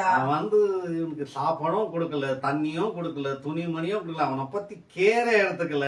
அதனால அவனுக்கு ஒரு நாள் ஒரு சாவு வந்து ಯಾತನೆ ಪಡುವ ಎಡತಲ போய் செத்து திருமணக்காரன். ಆ ಲಾಜರನು ಅಷ್ಟು ಬಡವನಾಗಿದ್ರು, ಅವನಿಗೆ ನೀರ್ ಕೊಡ್ಲಿಲ್ಲ, ಊಟ ಮಾಡ್ಲಿಕ್ಕೆ ಊಟ ಕೊಡ್ಲಿಲ್ಲ, ಅವನಿಗೊಂದು ಒಳ್ಳೆ ವಸ್ತ್ರ ಕೊಡ್ಲಿಲ್ಲ. ಹಾಗೆಯೇ ಒಂದಿನ ಲಾಜರನು ಆ ಒಂದು ಶ್ರೀಮಂತನು ಸತ್ತಾಗ ಲಾಜರನು ಅಬ್ರಹಾಮನ ಮಡಿಲಿಗೆ ಹೋದ್ರೆ ಈ ಶ್ರೀಮಂತ ಯಾತನೆ ಪಡುವ ಸ್ಥಳಕ್ಕೆ ಹೋಗ್ತಾನೆ. ಹಲ್ಲೆಲೂಯಾ. வந்து நம்ம பட்டினியா இருந்தாலும் பரவாயில்லைங்க, நம்ம சாப்பிடலனாலும் பரவாயில்ல, நம்ம வீட்டுக்கு வந்து உங்க சாப்பிட்டீங்களா, நம்ம காலத்துல எல்லாம் நம்ம அம்மா எல்லாம் ஜுலும் பண்ணி ஒரு பேசனை கொடுத்து கை கழுவு வச்சு அவங்களுக்கு சாப்பாடை போட்டு அனுப்புவாங்க. அவன் சாப்பிட்டு வந்தேன்னு சொல்லுவான், அவன் முகம் ಪಸಿಲು ಇರೋದು ಕಾಮಿಸಿರೋಂ ಪಾರು. ನಮ್ಮ ತಾಯಿ ಎಲ್ಲ ಇರುವಾಗ ಅವ್ರು ಏನ್ ಮಾಡ್ತಾ ಇದ್ರು ಅಂತ ಹೇಳಿದ್ರೆ, ಯಾರಾದ್ರೂ ಮನೆಗ್ ಬರ್ಲಿ, ಅದ್ ಯಾರೇ ಆಗಿರ್ಲಿ, ಅವ್ರು ನಾನು ಊಟ ಮಾಡಿದ್ದೇನೆ ಅಂತೇಳಿ ಹೇಳಿದ್ರು ಇಲ್ಲ, ಕೈ ತೊಳಿಯಕ್ ನೀರ್ ಕೊಟ್ಟು ಅವ್ರಿಗೆ ಊಟ ಹಾಕೊಡ್ತಾ ಇದ್ರು. ಯಾಕಂದ್ರೆ ಅವ್ರು ನಾನು ಊಟ ಮಾಡಿದ್ದೇನೆ ಅಂತೇಳಿ ಹೇಳಿದ್ರು, ಅವ್ರ ಕಣ್ಣು ತೋರಿಸ್ಕೊಟ್ಬಿಡ್ತಾ ಇತ್ತು ಅವ್ರು ಬಳಲಿದ್ದಾರೆ ಊಟ ಮಾಡಿಲ್ಲ ಅಂತೇಳಿ. ஹல்லேலூயா. ஹல்லேலூயா. 2 பேருக்கு சாப்பாடு எக்ஸ்ட்ரா செய்து வைக்கணும் பாருங்க. திடீர்னு ஒரு ஏழையோ யாரோ வருது பசிக்கு, இந்த வீட்டுக்கு போனா நம்ம கொஞ்சம் சாப்பாடு கொடுப்பாங்க, தண்ணியை ಕುಡಿಯೋಣ, எப்படி ಸುಧಾರಿಸ್ಕೊಂಡು போலான்னு வீட தேடி வருவாங்க பாருங்க. ನೋಡಿ, ಮನೇಲಿ ನಾವು ಅಡಿಗೆ ಮಾಡುವಾಗ ಒಂದಿಬ್ಬರಿಗೆ ಎಕ್ಸ್ಟ್ರಾನೇ ಮಾಡ್ಬೇಕು. ಯಾಕೆಂತ ಹೇಳಿದ್ರೆ ಯಾರಾದ್ರೂ ಹಸಿವಿನಿಂದ ಆ ಸಮಯದಲ್ಲಿ ಮನೆಗೆ ಬರ್ತಾರೆ, ವೇದವು ಹೇಳತ್ತೆ ಆ ರೀತಿ ಹಸಿದು ಬರುವವರನ್ನ ಉಪಚರಿಸುವಾಗ ನಮಗೆ ತಿಳಿಯದೆ ದೇವದೂತರನ್ನ ನಾವು ಉಪಚರಿಸ್ತೇವೆ. ஹல்லேலூயா. அந்த மாதிரி ஒரு வீட்டுல ஒரு ಸ್ನೇಹಿತನ್ ರಾತ್ರಿல வந்து ಅವನ வீட்டுக்கு தங்க வந்தறான். ಅದೇ ರೀತಿ ಒಬ್ಬನ ಸ್ನೇಹಿತನು ರಾತ್ರಿಯಲ್ಲಿ ಒಬ್ಬನ ಆ ಒಂದು ಸ್ನೇಹಿತನ ಮನೆಯಲ್ಲಿ ತಂಗೋದಿಕ್ಕಾಗಿ ಬರ್ತಾನೆ. சேர வேண்டிய இடத்துல போக முடியல, சரி இவ்வளவு ರಾತ್ರಿல போக முடியல, காலையில போலாம், ಸ್ನೇಹಿತன் இருக்கானே அவன் வீட்டுல வந்து தங்க வந்தறான். ಅವನು ಪ್ರಯಾಣ ಮಾಡ್ತಾ ಇರ್ತಾನೆ, ಹೋಗಿ ಸೇರಬೇಕಾದ ಸ್ಥಳಕ್ಕೆ ಹೋಗ್ಲಿಕ್ಕೆ ಆಗದೆ ಇರೋದ್ರಿಂದ ರಾತ್ರಿ ಆಯ್ತು ಅಂತ ಹೇಳಿ ತನ್ನ ಸ್ನೇಹಿತನ ಮನೆಯಲ್ಲಿ ಉಳ್ಕೊಳ್ಳೋದಿಕ್ ಬರ್ತಾನೆ. ಸ್ನೇಹಿತನ್ வந்து ಒಬ್ಬ என்ன இவ்வளவு ராತ್ரில வந்து அப்படி அப்படின்னா இல்ல ஒரு சமயம் சாட்சி அந்த காலத்துல பசிஞ்சே நாயிச்சோ மொத்தத்துல நான் காத்தால போறப்பா கொஞ்சம் தங்கிட்டு போறோம், தங்கிக்கோ தாராளமான்னு சொல்லி சாப்பிட்டியான்னு கேக்குறான் பாருங்க. ಆ ಒಂದು ಸ್ಥಳದಲ್ಲಿ ಆ ಒಂದು ಸ್ನೇಹಿತನು ಏನಪ್ಪಾ ಇಷ್ಟು ರಾತ್ರಿಯಲ್ಲಿ ಬಂದ್ಬಿಟ್ಟಿದೆ, ಏನಾಯ್ತು? ಇಲ್ಲ, ನಾನು ಈ ರೀತಿ ಪ್ರಯಾಣ ಮಾಡ್ತಾ ಇದ್ದೆ, ರಾತ್ರಿ ಆಗೋಯ್ತು, ಅದಕ್ಕಾಗಿ ಉಳ್ಕೊಂಡೆ ಬೆಳಿಗ್ಗೆ ಹೋಗ್ತೇನೆ. ಆ ಸಮಯದಲ್ಲಿ ಬಸ್ ಇತ್ತೋ ಗೊತ್ತಿಲ್ಲ, ಊಟ ಮಾಡಿದೆ, ಈಗೆಲ್ಲ ಅವನು ವಿಚಾರಿಸ್ತಾನೆ. ನೋಡಿ, சாப்பிட்டேன்னு சொல்லி இருக்கான் பாருங்க. ಅವನು ಊಟ ಮಾಡಿದೆ ಅಂತ ಹೇಳಿ என்ன ಹೇಳಿರ್ತಾನೆ. விஷயம் சொன்னா, ಏನ್ ವಿಷಯ ಅಂತ ಹೇಳಿದ್ರೆ பட்டினியா பத்துன்னு இருக்கான். ಇವನೇ ಹಸಿವಿನಿಂದ ಮಲ್ಕೊಂಡಿದ್ದಾನೆ, ಅವನ ಮನೆಯಲ್ಲಿ ಏನೂ ಇಲ್ಲ, ಹಾಗೆ ಹೇಳ್ತಾನೆ. அவன் என்ன பண்றான், நான் பசியா இருக்கிறேன்னு சொல்லி இவனை பசியா விட்டுறது நல்லதಲ್ಲ என்று நினைத்து ಅವನೇನ್ ಮಾಡ್ತಾನೆ, ನಾನೇನೋ ಹಸಿವಿನಲ್ಲಿ ಇದ್ದೇನೆ, ನನ್ನ ಹುಡುಕಿ ಬಂದ ನನ್ನ ಸ್ನೇಹಿತನನ್ನ ಹಸಿವಿನಲ್ಲಿ ಬಿಡಬಾರ್ದು ಅನ್ನೋದನ್ನ ನೆನೆಸಿ இப்படியே உட்கார்ந்து இருப்பா வரன்னு சொல்லி, ನೀನ್ ಇಲ್ಲೇ ಕೂತಿರಪ್ಪ ಬರ್ತೇನೆ ಅಂತೇಳಿ ಹೇಳಿ உடனே அவன் ஒரு 2-3 வீடுகள் தள்ளி அவன் இன்னொரு ಸ್ನೇಹಿತನ வீட்டுக்கு போய் கதவை தட்டுக்கிறான். ತಕ್ಷಣ ಅವನೇನ್ ಮಾಡ್ತಾನೆ, 1 ನಿಮಿಷ ಇರು ಬರ್ತೇನೆ ಅಂತೇಳಿ 1-2-3 ಮನೆ ದಾಟಿ ತನ್ನ ಇನ್ನೋರ್ವ ಸ್ನೇಹಿತನ ಮನೆಗೆ ಹೋಗ್ತಾನೆ. அந்த வீட்டுல போயிட்டு கதவை தட்டுறான். அவன் உள்ள வந்து யாரா ராத்திரில கதவு தட்டுறதுன்னு கேக்குறான். ಆ ಒಂದು ಸ್ನೇಹಿತ ಇವನ್ ಬಾಗಿಲು ಬಡೋದನ್ನ ಕೇಳ್ಬಿಟ್ಟು, ಯಾರು ಇಷ್ಟೊತ್ತಲ್ಲಿ ಬಾಗಿಲು ಬಡಿತಾ ಇರೋದು ಅಂತೇಳಿ, நானா என்று இவன் பேரை சொல்றான். ನಾನು ಅಂತೇಳಿ ಇವನ್ ತನ್ನ ಹೆಸರನ್ನ என்ன ಹೇಳ್ತಾನೆ. விஷயம் சொல்றான். ಏನ್ ವಿಷಯ ಅಂತೇಳಿ ಕೇಳ್ತಾನೆ. அப்பா திடீர்னு என் ஃப்ரெண்டு ஒருத்தன் ஊர்ல இருந்து வந்துட்டு இருக்கான், அவனுக்கு கொடுக்கறதுக்கு என் வீட்டுல ஒண்ணுமே இல்லை. ನನ್ನ ಸ್ನೇಹಿತ ದೂರದಿಂದ ಬಂದ್ಬಿಟ್ಟಿದ್ದಾನೆ, ಅವನಿಗೆ ಕೊಡೋದಿಕ್ ನನ್ ಮನೇಲಿ ಏನೂ ಇಲ್ಲ. அதனால அவன் ரொம்ப பசியா வந்துட்டு, அவன் முகம் வாடி போயிட்டு இருக்குதுடா. ಅವನು ತುಂಬಾ ಹಸಿವಿನಿಂದ ಬಂದಿದ್ದಾನೆ ಅನ್ಸುತ್ತೆ, ಅವನ ಮುಖ அவன் ಬಾಡೋಗಿದೆ. உட்காந்து என்கிட்ட பேசும்போதே வயிறு புடிச்சுக்கினே உட்காந்து பேசுறான். ಅವ್ನು ನನ್ನ ಹತ್ರ ಮಾತಾಡುವಾಗ್ಲೇ ಹೊಟ್ಟೆ ಹಿಡ್ಕೊಂಡು ಮಾತಾಡ್ತಾ தண்ணி ಇದ್ದಾನೆ. எவ்வளவு குடிக்கிறது குத்துடுவேன்.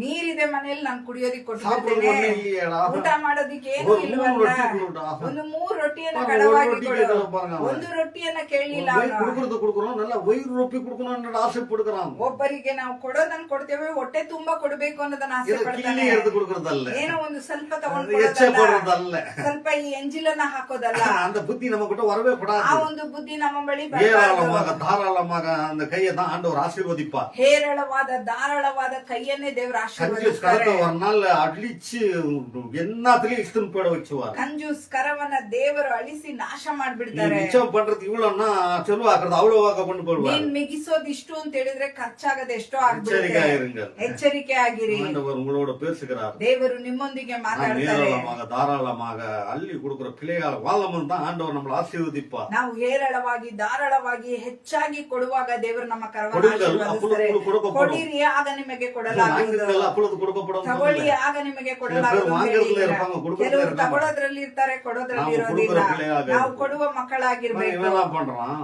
ಇವನೇನ್ ஏ ಮಾಡ್ತಾನೆ? போப்பா, நீ யாரோ வந்துட்டு இருக்கிறான், கிந்துட்டு இருக்கிறான், என் புள்ள கை மேல பத்துக்கிறான். இப்ப அவன் எதனா கீழே தூக்கி போட்டனா அவன் உனக்கு ரொட்டி குத்த அமைச்சிடும். அவனை இவனை காலால வரைக்கும் துத்ரா ஆக்கிருக்கு, இவனை தூங்க வைக்கிறதுக்கு நான் படுற பாடி வளர்க்குதுன்னு சொல்லி அவன் நெகலெக்ட் பண்றான் பாருங்க. ಅಲ್ಲಿ ತನ್ನ ಸ್ನೇಹಿತ ಬಾಗಿಲು ಬಡದ ಅಷ್ಟೆಲ್ಲಾ ಕೇಳ್ತಾ ಇದ್ರು ಸಹ ನನ್ ಮಕ್ಳು ಮಲಗಿದ್ದಾರೆ, ನಾನೀಗ ಎದ್ದು ಬಂದು ಕೊಡೋದಿಕ್ ಆಗೋದಿಲ್ಲ.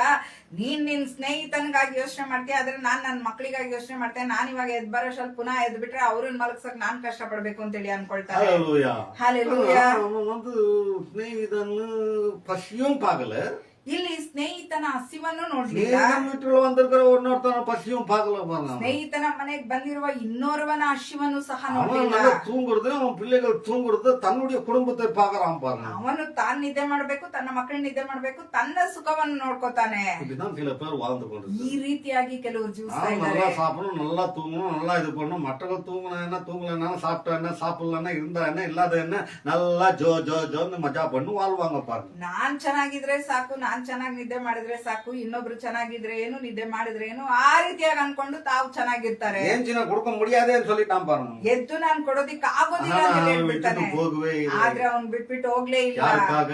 ಯಾರಿಗಾಗಿ? வந்துக்கிற சிநேகிதனுக்கு. ಬಂದಿರುವ ಸ್ನೇಹಿತನಿಗಾಗಿ. உடனே அவன் ஒரு தீர்மானத்துக்கு வந்துட்டான். ತಕ್ಷಣ ಒಂದ್ ತೀರ್ಮಾನಕ್ಕೆ இவன் ಬಂದ. போற மாதிரி தெரியல. ಇವನು ಹೋಗ 3 ಕಾಣ್ತಾ ரொட்டியை ಇಲ್ಲ. விதிச்சிருவோம். 3 ರೊಟ್ಟಿಯನ್ನ நாய்க்கு ಕೊಟ್ಬಿಡೋಣ, போடுற மாதிரி போட்டுருவோம். ನಾಯಿಗೆ ಹಾಕ್ದಂಗ ಹಾಕ್ಬಿಡೋಣ. அவனோட தூக்கம் கெட்டு போகாத நம்ம தப்பிச்சோம். ನಮ್ ನಿದ್ದೆ ಹಾಳಾಗ್ಬಾರ್ದು, சில பேர் ತಪ್ಪಿಸ್ಕೊಬೇಕು. அப்படிதான் சாப்பிட நாய்க்கு போட்ட மாதிரி போட்டுருவாங்க பாருங்க. ಕೆಲವರು ಹಾಗೆ ನಾಯಿಗೆ ಹಾಕ್ದಂಗ ಊಟವನ್ನ என்ன ಹಾಕ್ಬಿಡ್ತಾರೆ. பண்ணுறது அப்படின்னு போட்டுருவாங்க பாருங்க. ಏನ್ ಮಾಡೋದು ಅಂತೇಳಿ அது வர ಹಾಕ್ಬಿಡ್ತಾರೆ. வேண்டிய தண்டனை அவர் பெறாத போக மாட்டாங்க. ಅದಕ್ಕೆ ಬರತಕ್ಕ ದಂಡನೆನ ಅವ್ರು ಹೊಂದದೇ ಹೋಗೋದಿಲ್ಲ. வாசித்து முடிச்சிருவோம். ಓದಿ ಮುಗಿಸೋಣ. அடுத்த வாரம் பார்ப்போம். ಬರುವ ವಾರ ನೋಡೋಣ. 11:5 ಲೂಕಾ 11:5 ಎಜೆಕಿಯೇಲ.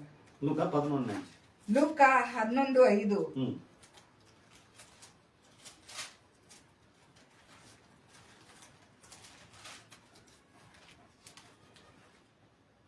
ಲೂಕ 11ನೇ ಅಧ್ಯಾಯದಲ್ಲಿ 5ನೇ ವಾಕ್ಯ.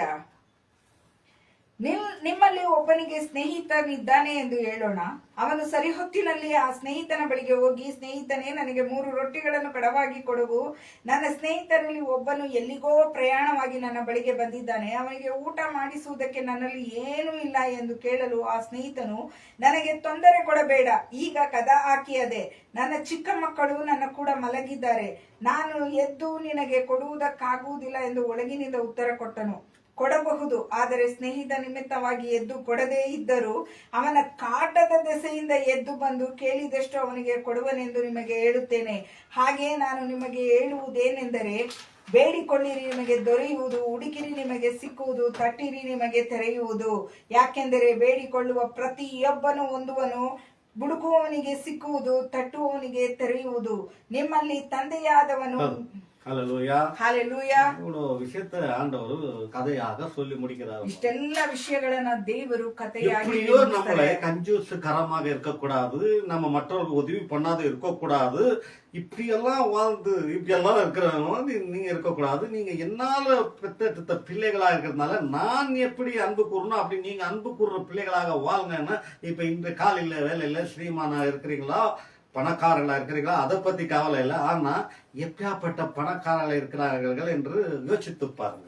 ಇಲ್ಲಿ ಈ ಕಥೆಯ ಮುಖಾಂತರ, ಈ ಒಂದು ಸಾಮ್ಯದ ಮುಖಾಂತರ ದೇವ್ರು ನಮ್ಗೆ ಹೇಳ್ಕೊಡೋದು ಏನು ಅಂತ ಹೇಳಿದ್ರೆ, ಒಂದು ವೇಳೆ ನೀವು ಶ್ರೀಮಂತರಾಗಿದ್ದೀರಾ, ನೀವು ಶ್ರೀಮಂತರಾಗಿದ್ರೆ ಎಂತಹ ಶ್ರೀಮಂತರಾಗಿದ್ದೀರಾ ಅನ್ನೋದನ್ನ ನೀವು ತಿಳಿದುಕೊಳ್ಬೇಕು ಅಂತೇಳಿ. மற்றவர்களுக்காக ஆண்டவர் என்ன ஸ்ரீமானாக வச்சிருக்கிறார் என்று உங்களுக்கு அந்த வெளிச்சம் அடிக்கட்டும். ಪರರಿಗಾಗಿ ದೇವರು ನನ್ನನ್ನ ಶ್ರೀಮಂತರಾಗಿಟ್ಟಿದ್ದಾರೆ நீங்க ஏழையா இருந்தா உங்களையே நீங்க பாத்துக்க முடியாது, மற்றவர்களுக்கு எங்க பார்க்க போறீங்க? ಒಂದು ವೇಳೆ ನೀವು ಬಡವರಾಗಿದ್ರೆ ನಿಮ್ಮನ್ನೇ ನೀವು ನೋಡ್ಕೊಳ್ಳೋದಿಕ್ ಆಗೋದಿಲ್ಲ. ಹಾಗೆ அப்ப தேவன் நம்மள ஐஸ்வர்யாக மாத்தி இருக்கிறதுனால நம்மளையும் நம்ம குடும்பத்தை மற்றொரு குடும்பத்துல ஆபத்துல அவமானத்துல சிக்கத்துல இருக்கிறவங்களுக்கு நம்ம உதவி பலையா இருக்கும் போது தேவன் சொல்றாரு, நீ ஏழைகள் இறங்குறவன் எனக்கு இறங்கினே என்று ஆண்டவர் சொல்றார். ಇಲ್ಲಿ ದೇವ್ರು ಏನ್ ಹೇಳ್ತಾರೆ ಅಂತ ಹೇಳಿದ್ರೆ, ನೀನ್ ಬಡವರಿಗೆ ನೀನ್ ಸಹಾಯ ಮಾಡ್ತೀಯಾ, ಬಡವರಿಗೆ ನೀನು ಏನಾದ್ರೂ ಕೊಡ್ತೀಯಾ ಅಂತ ಹೇಳಿದ್ರೆ, ನೀನು ಬಡವರಿಗೆ ಮಾಡುವ ಕಾರ್ಯ ನನಗೇ ಸಾಲ ಕೊಟ್ಟಂತೆ ಅಂತ ಹೇಳಿ ದೇವ್ರು ಹೇಳ್ತಾರೆ. ಯೇಸು வந்தார். ಅದಕ್ಕಾಗಿ ಯೇಸು ಯಾಕೆ ಬಂದ್ರು? ಆಲಯಕ್ಕೆ ಅಂಪುರಾರು. ಆಲಯಕ್ಕೆ ಬರದೇ ಇರುವವರನ್ನ ಆಲಯಕ್ಕೆ ಕಳಿಸ್ತಾರೆ, ಮುರಿದವರನ್ನ ಬಿಡುಗಡೆಗೊಳಿಸ್ತಾರೆ, ಹಸಿವಿನಲ್ಲಿ ಇರುವವರಿಗೆ ಆಹಾರವನ್ನ ಕೊಡ್ತಾರೆ. ಇಂತಹ ಬೋಧನೆಗಳನ್ನ ನಾವು ತಿಳಿಸ್ಕೊಡೋದಕ್ಕಾಗಿ ಇಂತಹ ಬೋಧನೆ ನಿಮಗ್ ಬರ್ಲಿಲ್ಲ ಅಂತ ಹೇಳಿದ್ರೆ ನೀವೆಲ್ಲಿ ಬದಲಾಗ್ತೀರಾ? ಹಲ್ಲೆಲೂಯಾ. ಕೆಲವರು ಹೇಳ್ಬಿಡ್ತಾರೆ ನೋಡಿ, ಗಾದೆ ಅದು. ಊರಲ್ಲಿರುವ ಮಕ್ಕಳನ್ನ ಉಣಿಸಿ ಬೆಳೆಸಿದ್ರೆ ತನ್ನ ಮಗು ತಾನಾಗಿ ಬೆಳೆಯುತ್ತೆ ಅಂತ ಹೇಳಿ. ஊரார் புள்ளிய நல்லா ஊட்டி வளர்த்துட்டு வீட்டுல இருக்கிற பிள்ளை சீக்கிரம் மண்ணில வச்சுட்டு போட்டா மாட்டி விட்டணும், பூ போட்டு விட்டணும், அவ்வளவு. ಊರಲ್ಲಿರೋ ಮಕ್ಕಳನ್ನೇ ಉಣಿಸ್ತಾ ಇದ್ರೆ ಮನೇಲಿರೋ ಮಗುಗೆ ಏನು ಬೆಳೆಸ್ತೆ ಅದು ಹಾಗೆ ಬೇಗ ಮಣ್ಣಿಗೆ ಹೋಗಿ ಮನೇಲಿ ಫೋಟೋ ಇಟ್ಬಿಡ್ಬೇಕು. 2 ರೊಟ್ಟಿ ಇಂದ ಒನ್ನ ಕೊಡೋದು. ನಿಮ್ ಮನೇಲಿ 2 ರೊಟ್ಟಿ ಇದ್ರೆ ಒಂದನ್ನ ಇನ್ನೊಬ್ರು ಕೊಡು. 2 ತುಣಿ ಇಂದ ಅವ್ರ ತುಣಿ ಎದು ಇನ್ನೊರು ಪಿಳ್ಳೆಗೆ. ನಿನ್ನ ಮಕ್ಕಳಿಗೆ 2 ಬಟ್ಟೆ ಇದ್ರೆ ಇನ್ನು ಒಂದನ್ನ ತೆಗೆದು ಇನ್ನೊಬ್ರಿಗೆ ಕೊಡು. அப்படியே மாத்திரம் எல்லாம் குத்துரு கத்தர் உன்னை பாத்துக்குவாரு, எல்லாம் குத்துருன்னு சொல்லி ஏமாத்தி வஞ்சித்து ஒண்ணுமில்லாத ஊதாரித்தனமா ಆಕಿ ಬಿಟ್ರು. ಆದ್ರೆ ಸೈತಾನ ಬದಲಾಯಿಸ್ಬಿಡ್ತಾನೆ, ಏನೂ ಇಲ್ಲದಂತೆ ಇದಾಗ್ ಮಾಡ್ತಾನೆ. ಹಲ್ಲೆಲೂಯಾ. ಬರುವ ವಾರ ಮುಂದುವರಿಸೋಣ. ದೇವರಿಗೆ ಸ್ತೋತ್ರ. ಪ್ರಾರ್ಥಿಸೋಣ. ಪ್ರೀತಿಮಯ ಪಿತನೇ, ಯೇಸುವಿನ ನಾಮದಲ್ಲಿ ನಿನ್ನ ಸಮ್ಮುಖಕ್ಕೆ ಬರ್ತಾ ಇದ್ದೇವಪ್ಪ. ಇದಿನ 2 ಸಾಮ್ಯಗಳನ್ನ ಕುರಿತು ನಮಗೆ ತಿಳಿಯಪಡಿಸಿದ್ದಕ್ಕಾಗಿ ಸ್ತೋತ್ರ ಕರ್ತನೆ. ಲಾಜರನು ಐಶ್ವರ್ಯವಂತನು, ನೀವು ಯಾವ ರೀತಿ ಐಶ್ವರ್ಯವಂತನಾಗಿರ್ಬೇಕು ಅನ್ನೋದನ್ನ ನಮಗ್ ಕಲಿಸ್ಕೊಟ್ರಿ. ಅದೇ ರೀತಿ ಸ್ನೇಹಿತನು, ಓರ್ವ ಸ್ನೇಹಿತನಾಗಿ ನಾವು ಯಾವ ರೀತಿ ಇರಬೇಕು ಅಪ್ಪ. ನಮ್ಮ ಸ್ನೇಹಿತ ನೀವು ಕರ್ತನೆ ಅಪ್ಪ. ನೀವು ನಮಗಾಗಿ, ನಮ್ಮ ಸ್ನೇಹಕ್ಕಾಗಿ ಪರಲೋಕವನ್ನೇ ತೊರೆದು ಈ ಲೋಕಕ್ಕೆ ಬಂದ್ರಿ ಕರ್ತನೆ. ನಮಗಾಗಿ ನಿಮ್ಮ ಒಂದು ತೊಟ್ಟು ರಕ್ತವನ್ನು ಇಟ್ಟುಕೊಳ್ಳದೆ ಕಲ್ವಾರಿ ಶಿಲುಬೆಯಲ್ಲಿ ಸುರಿಸಿ ನಮ್ಮನ್ನ ಸ್ನೇಹಿತರನ್ನಾಗಿಸಿಕೊಂಡ್ರಿ ಕರ್ತನೆ. ನಮ್ಮನ್ನು ಸ್ನೇಹಿತರೇ ಅಂತೇಳಿ ಕರೆದಿದ್ದೀರಿ ಅಪ್ಪ. ಅಪ್ಪ, ನಿಮ್ಮ ರಕ್ತ ನಮ್ಮನ್ನ ನಿಮ್ಮ ಸ್ನೇಹಿತರನ್ನಾಗಿಸಿದೆ ಅಪ್ಪ. ಹೌದು ಕರ್ತನೆ, ಈ ಒಂದು ಸ್ನೇಹಕ್ಕಾಗಿ, ನಮ್ಮ ಮೇಲೆ ಇರುವ ಆ ಒಂದು ಸ್ನೇಹಕ್ಕಾಗಿ ಅಪ್ಪ ನೀವು ಪರಲೋಕವನ್ನೇ ಬಿಟ್ಟು ಈ ಭೂಮಿಗೆ ಬಂದ್ರಿ ಕರ್ತನೆ. ಆ ಒಂದು ಸ್ನೇಹಿತರಲ್ಲಿ ಯಾವ ಸ್ನೇಹಿತನಂತೆ ನಾವು ಇರಬೇಕು ಅನ್ನೋದನ್ನ ನಮಗೆ ಕಲಿಸಿಕೊಡ್ತಾ ಇದ್ದೀರಿ. ಸ್ತೋತ್ರ. ಆ ಐಶ್ವರ್ಯನಂತೆ ನಾವು ಇರಬಾರದು. ನಮಗೆ ಕೊಡುವ ಐಶ್ವರ್ಯದಲ್ಲಿ ನಾವು ಮಾತ್ರವಲ್ಲ, ಅನೇಕರಿಗೆ ನಾವು ಆಶೀರ್ವಾದವಾಗಿರಬೇಕೆಂದು, ಅನೇಕರಿಗೆ ಸ್ವಾರ್ಥೆಯನ್ನ ಸಾರೋದಿಕ್ಕೆ ಆ ಒಂದು ಐಶ್ವರ್ಯ ಉಪಯೋಗವಾಗಬೇಕು ಅಂತೇಳಿ ಅಪ್ಪ ನೀವು ನಮ್ಮನ್ನ ಐಶ್ವರ್ಯವಂತರನ್ನಾಗಿಸ್ತೀರಿ. ಅದಕ್ಕಾಗಿ ಸ್ತೋತ್ರ ಕರ್ತನೆ ಅಪ್ಪ. ಇನ್ನು ಅನೇಕ ರಹಸ್ಯಗಳನ್ನ ನಮಗೆ ತಿಳಿಸಿಕೊಡಿರಿ ಕರ್ತನೆ. ಈ ದಿನ ನಮಗೆ ಕಳಿಸಿಕೊಟ್ಟ ಈ ಒಂದು ಎಲ್ಲ ಕಾರ್ಯಗಾಗಿ ನಿಮಗೆ ಸ್ತೋತ್ರ ಅಪ್ಪ. ಅಪ್ಪ, ಆನ್ಲೈನ್ ಮುಖಾಂತರ ಕೇಳ್ತಾ ಇರುವ ಒಬ್ಬೊಬ್ಬರಿಗೂ ಅಪ್ಪ ಮನ ಕಣ್ಣುಗಳನ್ನ ನೀವು ತೆರೆದಕ್ಕಾಗಿ ಸ್ತೋತ್ರ ಕರ್ತನೆ ಅಪ್ಪ. ನಮ್ಮೊಬ್ಬೊಬ್ಬರ ಕಣ್ಣುಗಳನ್ನ, ಕಿವಿಗಳನ್ನ ಪ್ರತಿಯೊಂದು ವಾರವೂ ತೆರೆಯಿರಿ ಕರ್ತನೆ ಅಪ್ಪ. ನಿಮ್ಮ ಮಹಿಮೆಯನ್ನ ನಮಗಾಗಿ ಪ್ರಕಟಗೊಳಿಸು ಸ್ವಾಮಿ. ಬಂದಿರುವ ಒಬ್ಬೊಬ್ಬರ ತಲೆಯ ಮೇಲೂ, ಆನ್ಲೈನ್ ಮುಖಾಂತರ ನೋಡುವ ಒಬ್ಬೊಬ್ಬರ ತಲೆಯ ಮೇಲೂ ನಿನ್ನ ಆಶೀರ್ವಾದ ನೆಲೆಸಿರಲಿ ಕರ್ತನೆ. ಸ್ತುತಿಸುತ್ತೇವೆ ಅಪ್ಪ. ಸ್ತುತಿಗನ ಮಾನ ಮಹಿಮೆಯನ್ನ ನಿಮ್ಮೊಬ್ಬರಿಗೆ ಸಲ್ಲಿಸುತ್ತೇವೆ ಯೇಸುವಿನ ನಾಮದಲ್ಲಿ ತಂದೆಯೇ, ಆಮೆನ್. ನಮ್ಮ ಕರ್ತನಾದ ಯೇಸು ಕ್ರಿಸ್ತನ ಕೃಪೆಯು, ಪಿತನಾದ ದೇವರ ಪ್ರೀತಿಯು, ಪರಿಶುದ್ಧಾತ್ಮನ ಅನುದಿನ ಐಕ್ಯವು ಇಂದು ಎಂದು ಸದಾಕಾಲವು ನಮ್ಮೊಬ್ಬೊಬ್ಬರೊಂದಿಗೂ ಇರಲಿ. Amen. Praise the lord. Praise the lord. கர்த்தருடைய ஆசீர்வதிக்கப்பட்ட பிள்ளைகள், ನೀವು ಕರ್ತನಿಂದ ಆಶೀರ್ವದಿಸಲ್ಪಟ್ಟವರು. அடுத்த வாரம் சந்திப்போம். ಬನ್ನಿ, ಬರುವ ವಾರ ಸಂಧಿಸೋಣ. ಇನ್ನು ಅನೇಕ ಬ್ರಹ್ಮಾಂಡವಾದ ಸತ್ಯಗಳನ್ನು ನಾವು ಯಾಕೆ ಐಶ್ವರ್ಯವಂತರಾಗಿರ್ಬೇಕು, ಯಾಕೆ ನಾವು ಸಂತೋಷವುಳ್ಳವರಾಗಿರ್ಬೇಕು, ದೇವರು ಯಾವುದನ್ನ ಇಷ್ಟಪಡ್ತಾರೆ ವೇದದಿಂದ ನಾವು ನೋಡೋಣ. ಹಲ್ಲೆಲೂಯಾ. Praise the lord.